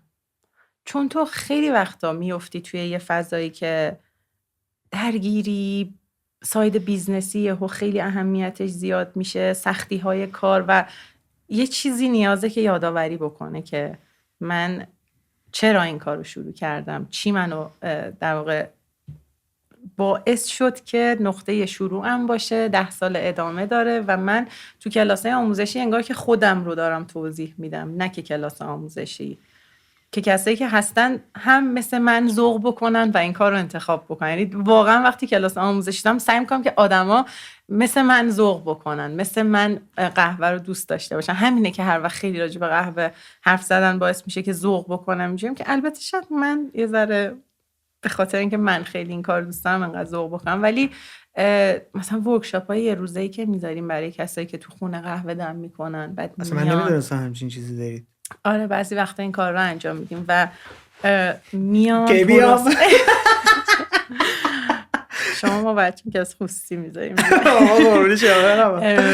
میان فضا رو میبینن، بعد اصلا همین جمله هم بابا ما نمیدونستیم قهوه انقدر تخصصیه. بعد تو ناخودآگاه اینجوری که خیلی جای باحالیه، مثلا خیلی فضای باحالیه جایی که دارم تجربه میکنم، بعد قدردانی میکنی بابت اینکه نمیشه اینو انکار کرد که تو با 90% آدمایی که حرف میزنی، کار خیلی بخش اعظمی از وجود ماست تو این دوره‌ای که داریم زندگی میکنیم و 90% آدمایی که باشون صحبت میکنی کارشون رو دوست ندارن. و بعد تو احساس میکنی که من چقدر چیز خاصی دارم، چقدر چیز خاصی رو دارم تجربه میکنم که کارم رو دوست دارم. این چقدر کمه، چقدر آدما این چیزی که من دارم تجربه میکنم و ندارن و تجربه نمیکنن. بعد این باعث میشه که یه قدردانی از یه جنس متفاوت رو تجربه بکنی تو زندگی فردیت. یه سوال حالا شاید کلیشه‌ای باشه، شاید سخت باشه، الان به ذهنم رسید. چقدر کاری که داری انجام میدی شایلی رو ساخته و چقدر شایلی کاری که داره انجام میده رو ساخته؟ تا اصلا این مدلی بهش فکر کردی که آره. چه تأثیری اون رو تو گذاشته، تو آره. چه تأثیری روش گذاشتی؟ خیلی. ببین اولین نکتهش اینه که من واقعا بزرگ شدم در این کار. یعنی من دیگه اون داری میگی اصلا تجربه کاری قبلش هم نداشتی دیگه، فقط همین حوزه بزرگ شدم. بوده. و من همیشه این قضیه رو وقتی خودم با دوستای خودم دارم راجع بهش صحبت میکنم، قضیه اینه که برای من 2 تا سایت داره این داستان. هم حضور پیدا کردن در جایی که الان هستم، یعنی این مجموعه‌ای که من دارم باشون 10 سال این همکاری رو داریم، و در کنارش کار قهوه، یعنی جفتشون 2 تا ساید مختلفن که میشه بررسیش کرد. اونم اینه که اگر که احتمالا من توی این محیط این کار رو شروع نمی کردم، الان توی یه آزمایشگاهی داشتم کار می کردم، چون که مدل رابطه خیلی به هم می اومد. یعنی اون چیزهایی بودش که من می خواستم، رو نظم و ترتیب بودن، مثلا فضای لابراتواری کار، علمی پیگیری شدن کار، عشقی که توی کار وجود داشت. یعنی کسی که سرمایه گذار این بیزنس هم هست اگه خودش یه عشقی داشته باشه، عشق به قهوه است. یعنی من اینو کاملا میبینم و در کنار هم دیگه داریم الان این مسیر رو پیش میبریم. به خاطر همین این برام خیلی دوست داشتنی بود.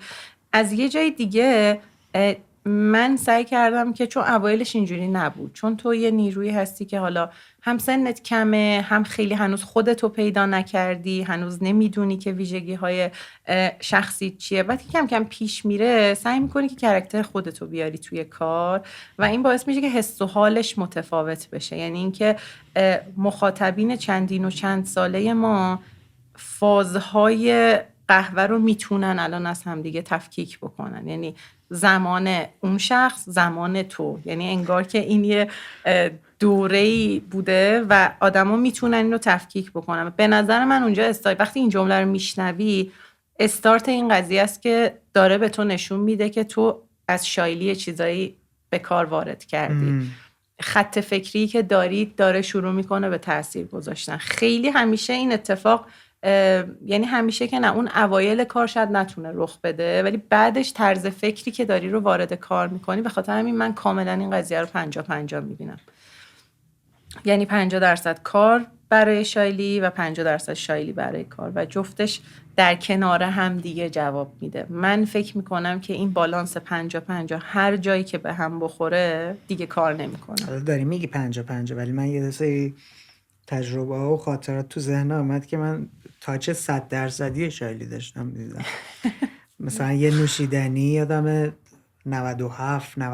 تو آلبالو زنجبیل.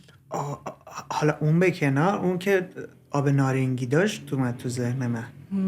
خیلی یه سری طعمای عجیبی رو تو داشتی توسعه میدی، تو داشتی شکار میکردی، ابداع میکردی، پیدا میکردی. نمیدونم به این کار چی میگی؟ خلق میکردی؟ ببین واقعا 1.5 ماه از صبح تا شب ویدیو یوتیوب میدیدم. خب و سعی میکردم که ایده بگیرم برای ایجاد کردن نوشیدنی های مختلف. حالا همشون به مرور زمان اینا حذف شدن، ولی من همیشه میگم من اگه یه روز تو سام کافه نباشم، آلبالو زنجبیل تو کافه است و این خیلی خوشحالم میکنه که مثلا حالا تو هر تایمی مثلا مهمونامون میان اینجوریان که مثلا این آلبالو زنجبیل رو درخواست میدم. واقعا چه خنده. نمیدونم بعضی وقتا چیزایی که بابتش ذوق میکنم اینجوری هم که شاید انقدرم نباید بابتش ذوق کرد، ولی اتفاقا ما ذوق کنی به خاطر اینکه مثلا خود من یه بازه زمانی کوتاه هم نبود، 1 سال خورده‌ای به عشق این که آخر شب فیزیبیری بود، چی بود اسمش؟ فیزیلایم. آره. فیزیلایم بخورم و بعد برم پام شدم میومدم. خب اینا میدونی یعنی چی؟ یعنی اینکه تو رفتار یه آدم معمولی مثل من یه چیزی رو به زندگیش اضافه کردی. هیچ وقت یادم نمیره. یه بار یه مهمونی اومد گفتش که آلبالو زنجبیل دارین؟ گفتم که نه متاسفانه تموم شد. بعد برگشت گفتش که من به خاطر آلبالو زنجبیل میام سام کافه. یعنی چی تموم شد؟ گفتم متاسفم که نداریم، ولی آلبالو زنجبیل مثلا چیزیه که من وارد منو کردم خیلی خوشحالم کردین که اینجا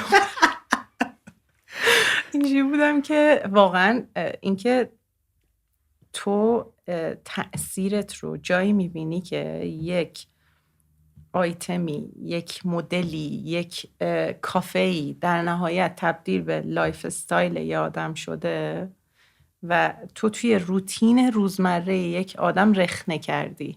یعنی تو قسمتی از روزمره یک شخصی، این که صبح پاشه، قهوه‌ای که تو رست کردی و فقط هم دوست داره اون قهوه رو مثلا تست بکنه به مدل خودش. یعنی شاید مثلا از نظر تکنیکال من بگم که نه این قهوه بهترین حالت دم‌آوریشونه که تو دم میکنه نیست، تو دم میکنی نیست، ولی همین که تو روتین روزمره اون آدمی یکی از بهترین حساییه که میتونی به نظرم توی هر کاری تجربه بکنی. یعنی هر کاری جایی به تو خودشو نشون میده که تو تبدیل به روزمره آدم ها بشی و حتی متوجه این قضیه هم نشن که تو توی روزمرهشون هر روز هستی. حالا این میتونه این باشه که یه قهوه از روستری میخرن و تو خونه دمش میکنن، میتونه این باشه که یه آیتم خاصی رو خیلی دوست دارن، میتونه این باشه که یکی از شعبه های ما رو خیلی دوست دارن و سعی میکنن هر روز به اونجا سر بزنن. اینا همش یه حسای متفاوتیه که حالا من توی این کار تجربه کردم. حالا هر کسی ممکنه بتونه مثال های متفاوت در رابطه با کار خودش بزنه. یه چیز جالبی بگم در مورد همین چیزی که داری میگی. من حتی مهمونایی که زیاد پیشم میان من قهوهم عوض میشه متوجه میشه. یعنی انگار حتی منی که مثل تو نبودم هر روز بخوام اونو سرو کنم، هر روز به مراجعه بدم، به کسی که اونجا داره میاد بدم، ولی مزه قهوه‌ای که تو خونه دارم جلوی مهمونم میذارم یه چیزی شده تو ذهنش، تو زندگیش ثبت شده که وقتی من قهوه‌مو لاین قهوه‌مو عوض میکنم طرف متوجه میشه این مثل سری قبلی نبوده. خب آره ببخشید فلان چیزو تمام کرده بودم قهوه جدید گرفتم. ببین خیلی حس فوق‌العاده‌ایه. مثلا خانم امید چند وقت پیش قهوه داشتیم میخوردیم، برگشت یه حرف جالبی زد، گفتش که قهوه‌ای که تو میدی رو من میتونم بخورم، قهوه‌های دیگه برام بدمزن. و این فیدبک های این مدلی خیلی حس جالبیه. تو فکر کن این حس و تجربه رو برای من مصرف کننده خونه‌ای داری خلق میکنی. قطعاً 10 برابر 100 برابر این رو خودت داری تجربه میکنی و این حس خوبه رو داری از اطرافیانت، محیط پیرامونت میگیری. روزمره، واقعا تو روزمره اینو میگیری از آدم و این خیلی من مثلا خودم به یکی از دوستام قهوه میدم، بعد این حالا تو گذر زمان از جاهای دیگه هم دوست داره قهوه تست کنه، بعد همین جملهش که زنگ میزنه به من، مامانش اصلا نمیتونه قهوه بخوره، یعنی اصلا قهوه دوست نداره، تو همین لول که نه اونی که اون سری دم کردی بوش خیلی بهتر بود. اصلا ببین روز من ساخته میشه، یعنی واقعا یکی از بهترین حسایی که میشه تجربه کرد. آره. این فیدبک ها، این بازخوردها چه تأثیری روی خودت و نگاهت و مدل کار کردنت داشته؟ یعنی چی رو به بازی اضافه کرده؟ چیزی که الان تو ذهنم میاد و به نظرم مهمترینشه اینه که دیدی آدما ناخودآگاه تو روزمره این حس رو تجربه میکنن که به خودشون و توانایی‌هاشون شک میکنن و شاید بعضی وقتا احساس میکنی که دیگه اونقدر تو کاری که میکنم شاید خوب نباشم، درگیر روزمرگی میشی و اتفاقات، ولی این جمله باعث میشه که اینجوری یه لحظه به خودت بیای و اینجوری که نه، شاید یه سری کارا رو داری درست انجام میدی، همین مسیر رو ادامه بده. واقعا مهمترین تاثیر که تو من داشته اون حسی که خودتو باور بکنی و حس این که عزت نفس و اینکه و اینو بدون، یعنی یه حس دو طرفه، همین که وقتی کار قهوه میکنی و توی روزمرت از صبح تا شب که داری کار میکنی همش قهوه توی ذهنته، ناخودآگاه وارد این فاز میشی که فکر میکنی داری هسته اتم میشکافی وقتی قهوه رست میکنی. هم از اون طرف چون داری تو لابراتوار یه جورایی این کارو میکنی، وقتی داری در مورد رطوبت قهوه خام سبز صحبت میکنی، ولی حسین واقعا چیزی که وجود داره اینه که یه قهوه است و این باعث میشه که در نهایت اینو بدونی که تو یه قهوه ممکنه باشه چون هر روز عادت کردی بهش. من روزم اگر با قهوه شروع نکنم انگار روزم یه جور دیگه شروع شده و یه آدم دیگه هم روزم رو اگر با قهوه‌ای که فلان مدل دم افزار دماوری کردم متفاوت باشه، با قهوه خودم نباشه، توی کافه با قهوه یکی دیگه باشه، قشنگ روزام متفاوت میشه، هم مزهش متفاوت میشه، هم حالش متفاوت میشه. بعد حالا شاید برای بقیه عجیب باشه ولی من از اینا هم که ساعت 2 نصف شب شده وای چقدر دلم قهوه میخواد، پا شدم برای خودم قهوه درست کردم که آروم و قرار بگیرم بتونم بخوابم. آره منم همین جوریم. البته قهوه میخورم خوابم میگیره، وقتی خیلی زیاد قهوه میخورم میخوابم مثلا. خب اصلا بحث من این نیست یعنی انگار یه کرمی تو وجودم میفته که تو این کارو نکردی نمیتونی بری بخوابی، باید این کارو کرده باشی تا خوابت ببره. آروم و قرار است. آره ولی واقعا بازم نظر منو اگه بخوای بدونی اینه که در نهایت حس و حالی که بهت میده اینه که حالا آدمایی که مثل تو ان، میخوام بگم منم شاید روحیه‌ای مثل تو باشم ولی خیلی زیاد نیستن، یه دونه تو روز قهوه میخورن، براشون یه چیز خیلی مثلا بخوایم خودمونم تجربه بکنیم اینه که چقدر آدما تو روز مثلا چای خوردن هایلایت زندگیشونه. خیلی نیست، کمن آدمایی که مثلا اینجوری که وای امروز چای خوردم بهترین تجربه زندگیم بود. میدونی روتین میشه، روزمره میشه، صبح پاشم چای بخورم که سیستم بدنم کار بکنه. اونا تبدیل شده به امر ناخودآگاه براشون. آره. خب آگاه نیستن. این که من برگشتم گفتم مثل مدیتیت میشه یه جایی به بعد برا من، نکته و علتش اینه که چون یه فرایندی رو دارم هر سری دنبال میکنم، یه آداب و رسومی رو، یه ریچوالی رو دارم هی تجربه میکنم، برای همین دائم نسبت بهش آگاهم. برای همین تأثیرش و تغییری که تو اتفاق میفته رو متوجهش میشم. خب و فقط همین ریچوال ندارم یعنی وقتی نگاه میکنم میبینم برای هر چیزی برای خودم یه آداب سازی درست کردم که کیفیت تجربهم رو متفاوت کرده.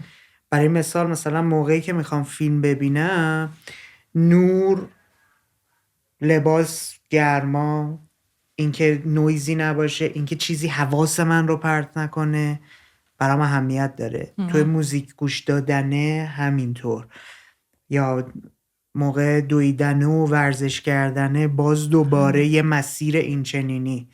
فکر میکنم ما اگر خودمون با آزمون و خطاها بتونیم این چیزها رو تو خودمون شناسایی کنیم که چه مدلی یه کاری که هر روز داشتم انجام میدادم رو انجام بدم و هی سعی کنیم همون نکته‌ای که میگفتی هی بهتر و بهتر و بهترش کنم، هم حالشون بهتر میشه، هم خودشون آدمای بهتری میشه، هم کیفیت زندگیشون بهتر میشه. ببین چیزی که هستش اینه که تو وقتی که میبینی یه چیزی که روزمره است و روتینه چقدر دنیای عمیقی پشتش هست، خودش واقعا ضرب در 10 میکنه اهمیت کیفیت تجربه رو. یعنی اصلا یه چیز دیگه، یعنی تو اگر که بدونی مثلا نمیدونم شاید کسایی که ببینن این برنامه رو اینجوری باشن که یه شایلی هست که روزمرش داره میپردازه به این یه دونه کاپی که من قراره تو روز بخورم، احساس میکنم حس متفاوتیه.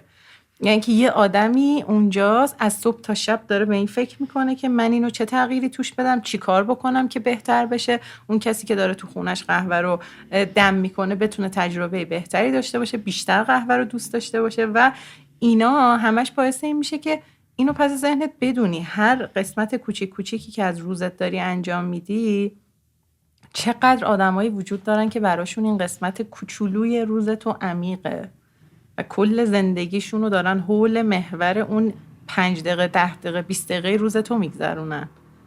از این طریق زندگیشون رو میگذرونن، از این طریق امرار معاش میکنن. عشقشون این قضیه است، صرفاً بابت همون 10 دقیقه‌ای که یه آدمی قراره توی روز تجربه نوشیدن قهوه داشته باشه. همین.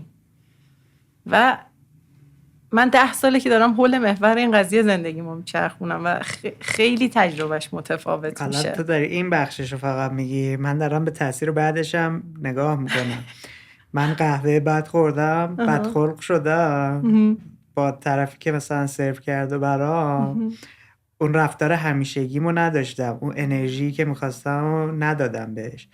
اومدم بیرون، آدم هایی که بعد این اتفاق تا آخر شب دیدم باز یه رفتار متفاوتی باهاشون داشتم. آره. یعنی تو فکر کن کامل داری کاری میکنی که هر کدوم ما در طول روز با 10 ها و 100 ها نفر ارتباط داریم دیگه، روی همچین چیزی داری تأثیر میذاری. همین انقدر تلاش میکنیم همیشه خوب باشه. خیلی کار به نظرم باحال و مقدسیه وقتی متوجه بشی، وقتی خودآگاه باشی نسبت به تأثیری که داری میذاری. آره. یه چیز جالبی که بد نیست با هم گپ بزنیم در موردش، چون رفت سمت این که تو ارتباطات اجتماعی و اون چیزی که با آدم ها تجربه میکنی چقدر ما میتونیم روی هم اثر بذاریم. چه میدونم طرف اومده یه فیدبک اینطوری بهت داده که من به خاطر چیزی که تو داری سرو میکنی، چیزی که تو فرمولشو در آوردی، ابداع کردی، میام اینجا و زندگی تو، زندگی کاری تو، میزان اعتماد به نفسی که به خودت داشتی، عزت نفسی که داشتی تجربه میکردی، همش تغییر کرده و خروجیاش رو داریم میبینیم دیگه. اگر این اتفاق نیفتاده بود الان ممکنه تو اصلا این کار رو ادامه ندادی. ولی عکسش هم توی لول خیلی اکستریمی تجربه کردم. مثلا کم بوده کاپ اسپرسو رو پرت کنم تو سرم. یعنی خب که الان برمیگردم به این قصه جالبی میتونه داشته باشه اتفاقا. خب ما یادمون میره که همین رفتارهای کوچیک چه تأثیرات عجیب غریبی ممکنه روی دیگری بذاره، ممکنه روی اطرافیانمون بذاره. یعنی همه چی رو میبریم سمت این که خیلی آگاهانه ببریم جلو. من با یکی از مهمونام داشتم صحبت میکردم و خیلی تعبیر جالبی داشت. میگفت مثلا کل زندگی خلاقیت است. خلاقیت توی رفتار تو، توی مدل ارتباط گرفتن با آدم ها، مدل انرژی که به بقیه میدی، مدل انرژی که از دنیای بیرونی و پیرامونت میگیری. و این خودش به نظرم خیلی قصه رو جذابتر و عمیق‌تر میکنه و لازمش هم اینه که ما حواسمون باشه که کوچکترین رفتار، گفتار، فکرایی که داریم پس ذهنمون میگذرونی خروجیش کلی اتفاقات برای بقیه رقم میزنه. میدونی من خودم حالا الان این روزا چجوری این تجربه رو دارم تو زندگیم وارد شده اینه که خب اوکی من قهوه رو رست کردم، در نهایت به این نتیجه رسیدم که بهترین پروفایلش اینه و برای من نقطه شروع خلاقیت خیلی وقتا تازه ته مسیرمه، ته مسیر تخصصیمه. میدونی چرا؟ چون من یه چیزی رو تولید کردم و با یک دنیا سلیقه مختلف روبرو میشم و اون یه دونه تولیدم و قراره که با حالتهای مختلف برای این آدما وارد زندگیشون بکنم. یکی میتونه یه کافه شخصی باشه که کافه داره و توی شهرستان مخاطبینش متفاوتن، یکیش میتونه یه شخصی باشه که تو خونه داره قهوه دم میکنه، عاشق قهوه اسپشیالتی با طعم‌های میوه‌ایه، یکی ممکنه یه آدمی باشه که سالها ایتالیا زندگی کرده و اصلا مفهومی به عنوان قهوه ترش براش اصلا مثل فوشه. یعنی واقعا من این تجربه رو داشتم و اون همیشه برای من قسمت جالب داستان و قسمتیه که تو بتونی همین قضیه رفتاره با آدم‌ها حرف بزنی، یه کامیونیکیشنی باهاشون داشته باشی و بعد بتونی بر اساس چیزهایی که ازت میخوان خلاقیت اینو داشته باشی که اون محصول ثابتی که تولید کردی رو براش مورد مصرف پیدا کنی. بین تمامی این آدما و تمام متر و معیار، پارامتر، پروفایل روز، لابراتوار، همشون با یک مقوله‌ای سنجیده میشن به اسم سلیقه. تموم شد و رفت و تو اصلا نمیتونی رو سلیقه آدما حرف بزنی. یعنی اصلا جاییه که دیگه صحبتی نداره، چون که هزار تا حالت متفاوته، هر کسی سلیقه متفاوت داره، هر کسی، و این ذهن تو رو باز میکنه برای اینکه خب من حالا چجوری خلاقیت رو وارد این قضیه بکنم و چجوری کامیونیکیشن برقرار بکنم. همینه که قهوه در کنار قهوه بودنش، در کنار هر چیز مثبتی که داره، به نظر من اصلی ترین نکته‌ای که داره اینه که آدما رو به همدیگه نزدیکتر میکنه و وارد زندگی هم میکنه. به خاطر اینکه تو ادبیاتی اونجا برقرار میکنی که ساید تخصصی عدد رقمی متر و معیاریه، این وسط یه چیزی ایجاد میشه به عنوان رفتار، گفتار، کامیونیکیشن، هر چی که اسمشو بذاریم، و اون ور داستان یه سلیقه است و اگه توانایی اینو داشته باشی که بتونی اون ارتباط رو درست برقرار بکنی، هم باعث میشه تو زندگی شخصی تا آدمی بشی که خیلی بهتر میتونی گوش بدی به آدما، هم میتونی بهتر نیازاشون رو بسنجی، هم میتونی که خلاقیت اینو داشته باشی تو چه شرایطی با چه کسی چه جوری حرف بزنی. و این چیزیه که واقعا الان من اصلا شاید به عنوان خودم شایلی 31 ساله وقتی برمیگردم و نگاه میکنم، بزرگترین دستاوردی که کارم برام داشته واقعا آدم‌هایی هستن که الان تو زندگیم دارم و همشون به واسطه قهوه تو زندگی من بودن. همشون، خود تو، دوستای صمیمیم، کسایی که میشناسم، و نقطه اشتراکم با همه این آدما قهوه بوده و مکالمات متفاوتی که با این آدما داشتم که استارت و جرقه اولش قهوه بوده. با یکی دوست صمیمیمه که اصلا کلا کارش دونه سبز قهوه است. یه آدم دیگه ای دارم که اصلا 1000 تا بود به زندگیم اضافه کرده، مثلا به خاطر قهوه باش آشنا شدم.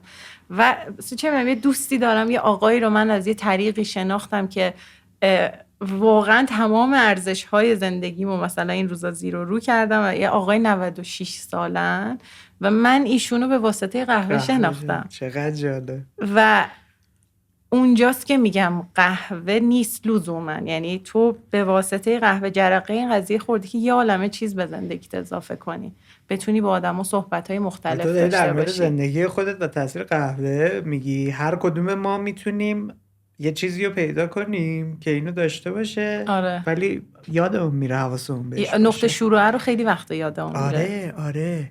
که چی بود یه چیز خیلی جالبی و گفتی سلیقه و من اصلا پس ذهنم بود، حواسم بهش نبود، هوشیار نبودم نسبت بهش. و شما چقدر توی سلیقه ساختن تأثیرگذار بودید توی تمام این سالها. خیلی. و واقعا زیر و رو کردید. آره. چون دارم میگم دیگه به عنوان یکی از تاثیرگذارترین جریان هایی که موج سومو وارد کرد سامکافه سلیقه ساخت. حتی اولین سلیقه‌ای که ساخت تو زندگی من میتونم بگم سلیقه خودم. آره. بر منم همینطور بوده. آره چون کلا تعریف کردم دیگه، ما اصلا هیچ دیدی نداشتیم. فکر میکردیم اون چیزی که داریم تجربه میکنیم همان است و بس. آره، استمرار داشتن توی حالا چیزی که انتخابش میکنی هم واقعا به نظر من یکی از مهمترین نکته های این قضیه بوده. چون ما حتی واقعا بعضی وقتا راجع به قهوه هم میگیم، یعنی اینکه اصلا چه میدونم الان یه کشوری وجود داره به عنوان کشور یمن که قهوه تولید میکنن، ولی شرایط سیاسی و اقتصادیشون جوریه که قهوه‌ای که تولید میشه خیلی گرونه و این کامیونیتی انتخاب میکنه که قهوه گرونتر رو بگیره که بتونه سود بیشتری برسونه و موتیویشن باشه برای آدمایی که اونجا قهوه تولید میکنن. این قضیه یمن الان درگیر جنگ هم هست. بله. ولی قهوه‌شو داره تولید میکنه و میفروشه. یکی از گرونترین قهوه هاییه که شما میتونین دونه سبزشو بخرید و مسیر سختی هم برای چون خیلی تولید کمی دارن مثلا. کیفیت قهوه‌شون وقت چجوریه؟ خوب. چه جالب. آره چون که من تا الان نخوردم فکر کنم قهوه یمنی. ولی مثلا گیشا خوردم و چقدر طعم عجیبی داره. آره. قضیه اینه که واقعا فرهنگ سازی هم ما یه قسمتی، حالا من که خودم هیچ وقت از اول مسیر نبودم، منم از یه جایی توی این سلیقه سازی یه کامیونیتی جهانی اصلا وجود یه کامیونیتی جهانی وجود داره. روزای بعدم میبینه خیلی از آدمان با این کامیونیتی مخالفن و خب در نهایت چیزیه که وجود داره و این کامیونیتی همه در کنار هم به این قضیه معنا میدن. یعنی اینکه شما یک انتخابی رو ثبات روش داشته باشین، استمرار داشته باشین و بعدش هم این تبدیل میشه به ذائقه و سلیقه سازی که آدما دیگه کم کم، مثلا ما توی دوره اخیرمون مثلا یه مصرف خیلی عجیب غریبی توی قهوه های لاین دمیمون داشتیم همین چند ماه گذشته که راجع بهش صحبت میکنم. و رفتید به این برسید که نتیجه کدوم فعالیت بودی؟ یعنی از کجا این اتفاق شد؟ آره و قضیهش اینه که بتونی خیلی زیرکانه نیازسنجی بکنی که چیزی که مخاطبینت الان دنبالشن چیه و اون نیازه رو وقتی برآورده میکنی ناخودآگاه در نتیجه میشه همون چیزی که میخوای. سلیقه سازی، فرهنگ سازی، اسمش هر چی بذاریم. و اونم اینه که تو میتونی ارتباطت رو برقرار بکنی، یعنی به مثلا من از علایقم وقتی که باریستا بودم این بودش که مثلا با اصرار با آدما قهوه هایی که با دم افزارهای مختلف میتونم دم کنم و بدم، بعد لذت میبردم از اینکه دیگه اون آدم نمیومد لاته بگیره و فقط قهوه دمی میگه. مثلا اینو دستاورد خودم میدونستم. احتمالاً توی اشل یکم بزرگترش، حالا کسی که این بیزنس رو داره، آقای مجیدی خواه، و تصمیمی که گرفته الان خیلی خوشحاله بابت فرهنگ سازی که کرده و اینجوری نیستش که این قضیه استاپ بشه یه جایی. واقعا سال هاست که داره براش تلاش میشه و ما هنوز هم این صحبت ها رو میشنویم که مثلا نمیشه تو قهوه لیمو نریزید یا نمیشه مثلا اسانس توت فرنگی نداشته باشه. یعنی هنوز هم این صحبت ها هست و این یه پروسه ادامه داره. این که تو هر روز بدون خسته شدن راجع به بیسیک های تصمیمت، انتخابت و اتفاقی که داره توی اون کافه میفته برای آدمو توضیح بدی بدون خسته شدن هر روز. اینو من اضافه نکردم، خود قهوه هم داره این. آره خود قهوه داره. خود قهوه ترکیبات شیمیایی یکسانی میتونه با اون مثلا توت فرنگی در درونش تولید بشه و مثلا شما رو یاد اون طعم بندازه. ولی هنوز خیلی ها فکر میکنن که اسانسه. هنوز ما برای خیلی ها قهوه ترش داریم، همش قابل احترامه، ولی اون قسمتی که توی گذر زمان سلیقه‌شون با سلیقه ما هم مسیر شده، واقعا دستاورده ما. واقعا من یکی از دستاوردتون هستم، خوشبختم. واقعا ولی حس عجیبیه تجربه کردنش. اینکه تو میبینی که خب یه چیزی رو تولید کردی، یه چیزی رو یه جایی وارد کردی، اضافه کردی، یه چیزی که از قبل وجود داشته حالت ما. یعنی بهت گفتم این قضیه کاپ اسپرسو کم دود پرت کنن تو سرم، اونم این بودش که واقعا من هیچ وقت یادم نمیره که من باریستا بودم، یه قهوه رو تنظیم کرده بودم و خب میدونی دیگه قهوه‌های سام کافه به ترش که حالا ما نمیگیم ترش، میگیم اسیدیتی و اینا معروفن. و واقعا اون آقا که یه آقای خیلی مسنی هم بودن، مثلا جزء صحنه‌هایی که تو ذهن من هک شده که اومد گفت من میخوام باریستاتون رو ببینم. من اونجا بودم و گفتم که مشکل نوشیدنیتون چیه؟ بعد گفتن که من یه عمر ایتالیا زندگی کردم. یه واقعا جمله به جمله شده. میگفت یه سیپ از این کافی بزن. اینجوری که مگه قهوه ترش میشه؟ این چیه به من دادی؟ این قهوه فاسده این. و من اینجوری بودم که مثلا با کمال احترام من سعی میکنم یه چیزی جایگزینش بکنم که شما دوست داشته باشین و سعی بکنی که حتی با اون سن 22 سالت که خیلی کوچیکی و یه آدم 60-70 ساله جلوتونن و یک دنیا تجربه، سعی کنی که خودت رو با ادبیات درست براش توضیح بدی که ببین در کنار تمام چیزهایی که سلیقته و درست توه، این هم وجود داره و بتونی درصدی از پذیرش رو تو اون آدم ایجاد کنی. خودش یه استپ فردیه واقعا و یه دنیاییه برای اینکه خودتو پیشرفت بدی. آخرش چیکار کردی من خدا رو؟ یه دونه فرنچ پرس براشون زدم. آروم گرفت. هر روز می اومدن کافه. نه بابا. آفرین. خیلی تجربه‌های متفاوتیه. و مثلا قضیه کافه اینه که تو از اون طرف با یه عالمه آدم کار میکنی، اون یکی سایدش هم که یه عالمه مخاطب داری که هر روز میان. بعد این باعث میشه که اصلا یه شناخت اجتماعی از جامعت داشته باشی که خیلی زیاده. یعنی مثلا من همیشه دوستم شهریارم که شایلی احتمالاً میتونه کتاب بنویسه راجع به تیپ‌های مختلف شخصیت و اینکه آدما مثلا چه جوریان. و قضیه کافه یه جوریه که بعدش اون مهمونا خیلی ثابت میشن. یعنی من واقعا مثلا یه روز یه مهمونمون الان نمیاد و نمیبینمش، مثلا اینجوری هم که فرداش میگم دیروز کجا بودین؟ مثلا نبودین. اون سایدو میگی. منی که مثلا به عنوان کسی که مصرف کننده است میرم و یه سری مشتریای ثابت دارید، مثلا فلانی نیدن دیروز کجا بودی؟ این ماهایی هم که اینوریم حتی با همین ارتباطه رو پیدا میکنیم و متوجه میشیم. من لوکیشنی که حالا محل کارم هستش و خونم خیلی نزدیک همن و خب تو مرکز شهر یه عالمه کافه است، نونوایی همه جور. ببین باورت نمیشه که من مثلا میرم یه جا بشینم و مهمونامون رو میبینم و اینجوریه که شاید جا ما اومده بودیم نون بخریم بعد میرن یا مثلا چشم نمیشن، مثلا اون طرف رو نگاه میکنن که مثلا من اومدم واقعا پیش اومده وسط پیش رقیب رفتم. ببین وسط جمعیت کافه مثلا اینجوری دستشون رو میارن بالا و اینجوری چای میخورن چای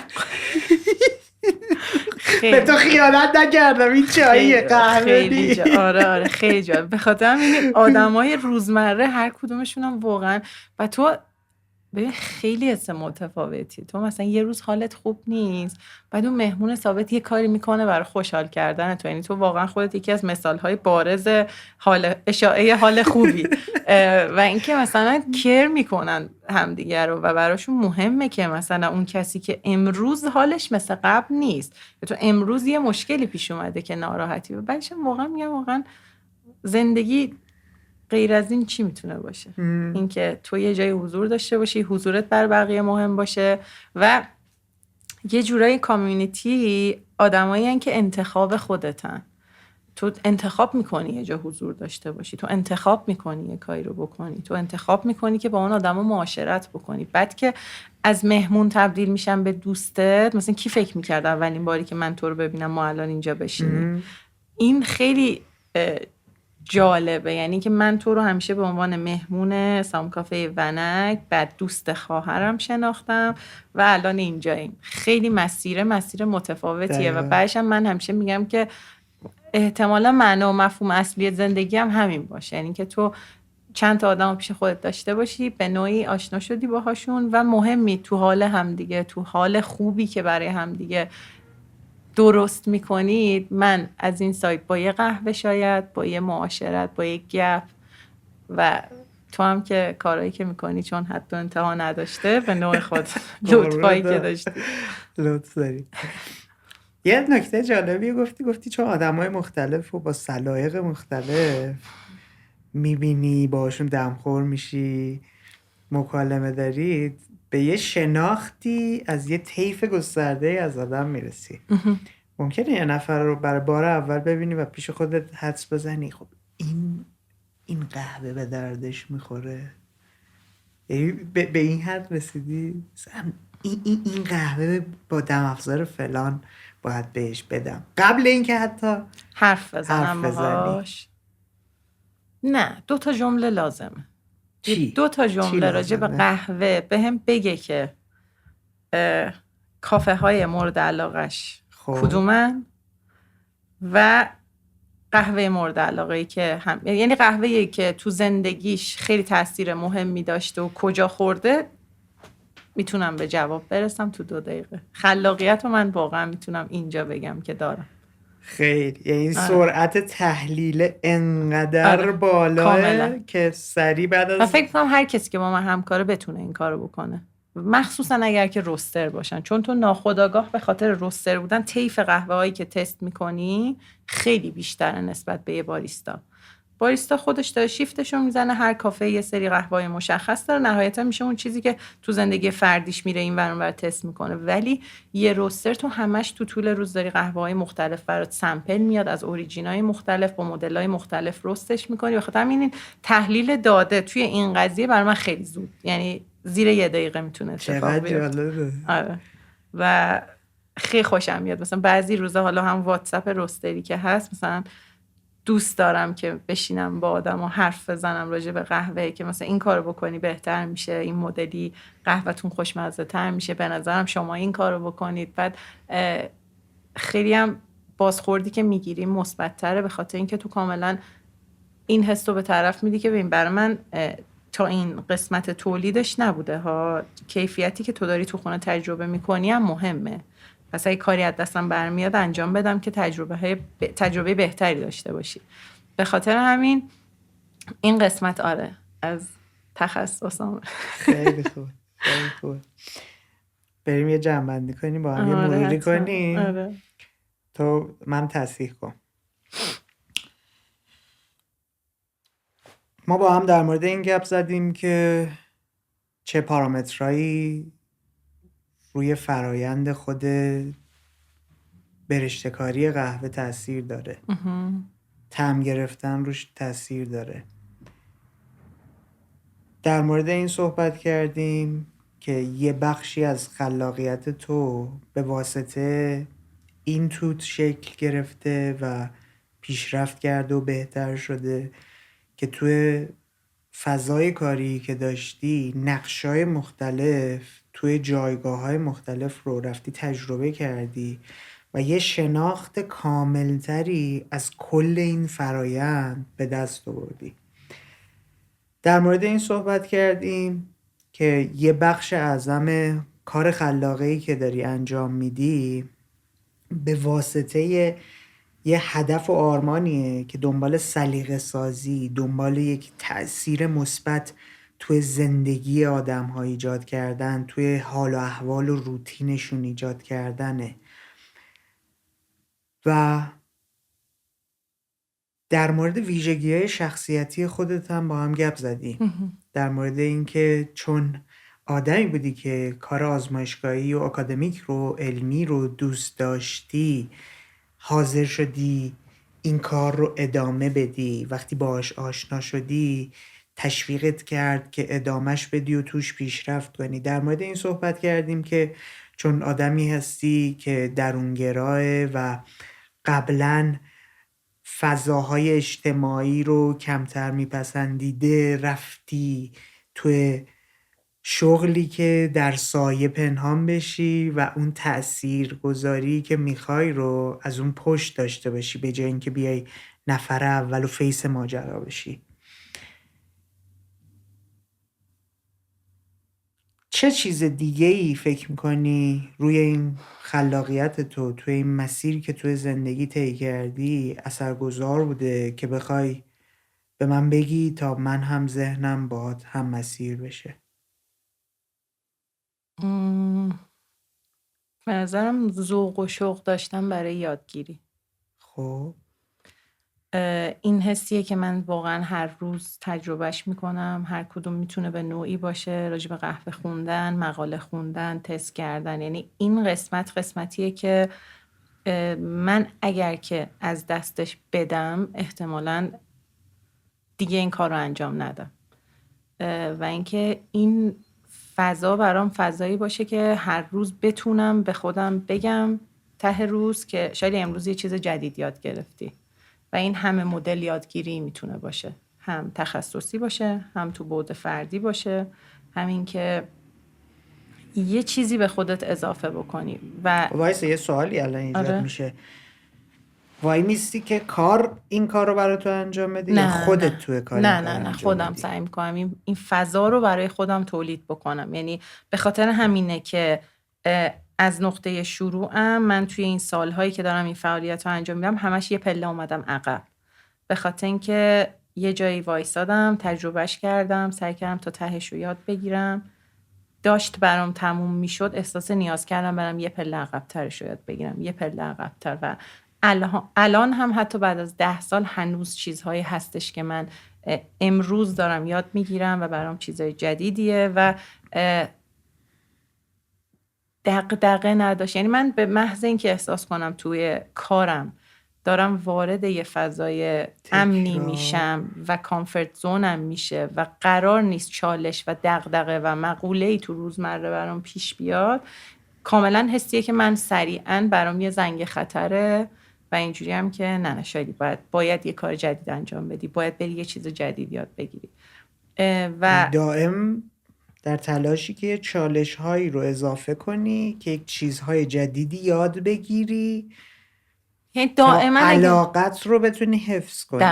دقیقاً یعنی اون ناخودآگاه فکر میکنم یه ساید دیگه هم داره. یعنی یه طرف ماجرا هم اینه که احساس مفید بودنه رو تو این میبینی که هی در کنار کار خودت هم رشد بدی. دقیقاً یعنی سعی کنیم رو هم دیگه تاثیرگذار باشیم. این رابطه، چون رابطه حالا عاطفی باشه کاری باشه، هر رابطه یه پیکی داره و بعد همه چیز روزمره میشه، همه چیز عادی میشه و من تمام تلاشم میکنم که هیچ وقت به اون فاز عادی شدن نرسم.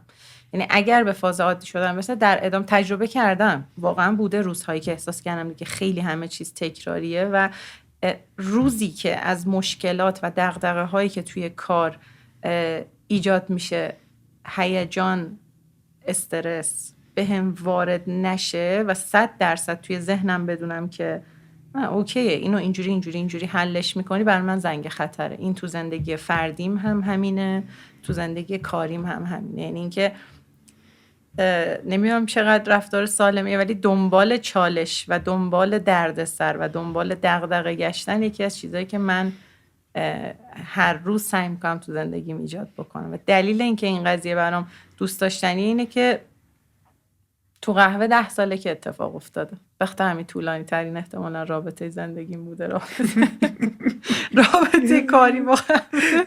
ولی اینش برام دوست داشتنیه که هر روز یه چالش جدیده و هر روز فضا برای یادگیری هست. تو یه روز همکار جدید داری و کار کردن با همکاره برات چالشه، بعد سعی میکنی یعنی اونو بشناسی، قلقاش دستت بیاد، بدونی با همکارت باید چه جوری کار بکنی، بعد قلق هم دیگه براتون دست یه چالش دیگه، یه قسمت دیگه، تامین کردن دونه سبزی مدل دیگه. چرا یه روز کم کردن کاستای رستری برات یه چالشه و وقتی اونو انجام هزاران مدل و تو مدیریت تولید هم داری میگی اصلا این چالش‌ها داره کمکت میکنه برای اینکه پویا بمونی. آره. یعنی مثلا من تمام تلاشم میکنم که خب اوکی، ما اگه عدد فروشمون یه تلرانس ثابتی داره تو ماه‌های مختلف بسته به شرایط، چیکار بکنم که با فروش ثابت بیشترین سود باشه. اصلا وایس تو داری این بخشو میگی، من الان یاد ابتدای گفتگومون افتادم. اینکه این خریدی که دارم انجام میدم و چیکار کنم توی مسیر سریعتری به دستم برسه، خودش یه چالشیه که فکر میکنم هر سری یک دنیای عجیبیه. آره. چون شرایط هر سری داره تغییر میکنه، احتمالا مسیرها و آدمها دارن تغییر میکنه. بله دقیقاً. همه چی داره عوض میشه دیگه. همه چی عوض میشه و تو همش با آدمای متفاوت سر و کار داری. چی به جادواری گرفتی؟ آره واقعا تا الان اینجوری بهش فکر نکردم، ولی واقعا متفاوته دیگه. یعنی تو از نقطه شروعش یه سری چالش ها داری که انتخاب کردن دونه سبز خودش چالشه، که از بزرگترین چالش هاست که تو چه دونه سبزی انتخاب بکنی، از کجا انتخاب بکنی، چه جوری بیاریش، چه جوری رستش بکنی، چه جوری ایناش دغدغه های دوست داشتنی ماست واقعا تو کار و روزمرمون، که اگه دوستش داشته باشی هر روزش برات شبیه یه بازیه که آقا من امروز این مشکلم حل کردم، مرحله بعد، حالا مرحله بعد، حالا مرحله بعد، که واقعا هم میگم به من انگیزه ادامه دادن میده. خیلی خوبه. خیلی خوبه. سوال آخر رو بپرسم از همه مهمون ها. یک سوال رو میپرسم، اون هم اینه که دوست داری این گفتگو رو به کی تقدیم کنی؟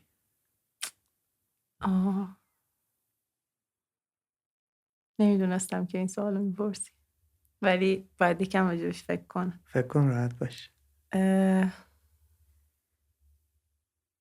به خودم. چرا؟ مسیر برای راستش روزای اولی که این مسیر توش بودم خیلی چیزی نبود که حتی بتونم تصورش بکنم جایی که الان ایستادم، و همشون یه سری اتفاقایی بود که زندگی کردم، تجربه کردم. استقلال داشتن و تنها از پس یه سری کارا بر اومدن، چه تو زندگی فردی چه کاری، خودش سختی خودشو داره تو شرایط الان. حالا سعی میکنم که به عنوان یک خانومو نگم، ولی هر کسی که یک خانومه و داره زندگی رو تجربه میکنه اینو میدونه. و اینم من اضافه میکنم که ربطی هم به فضای فیزیکی که هست نیست، کل دنیا، کل دنیا. یعنی راجبش حرف زدن یا نزدن یک انتخابه، ولی به نظر من شرایط متفاوت‌تر و سخت‌تر اتفاق میفته. و در همین حدی که بخوام برات مثال بزنم که مثلا من یه روزی که دارم رست میکنم و قهوه‌ای که میریزم تو دستگاه، مثلا یهو این جمله رو میشنوم که شما چرا این کارو میکنید و یعنی چی؟ تو چرا به عنوان یه خانم یه سطل 8 کیلویی 9 کیلویی رو برمیداری و میریزی توی رستر؟ آره، از این قضیه که گذشته و تمام اینایی که شاید کسی که داره این جمله رو بهت میگه با لطف و محبت میگه، ولی تو نگاهش رو متوجه میشی دیگه، نگاه جنسیت زده است دیگه. یک تجربه فردی متفاوت در تو شروع به اتفاق افتادن میکنه، یه خشم، چرا اینجوری فکر میکنید و همه اینا.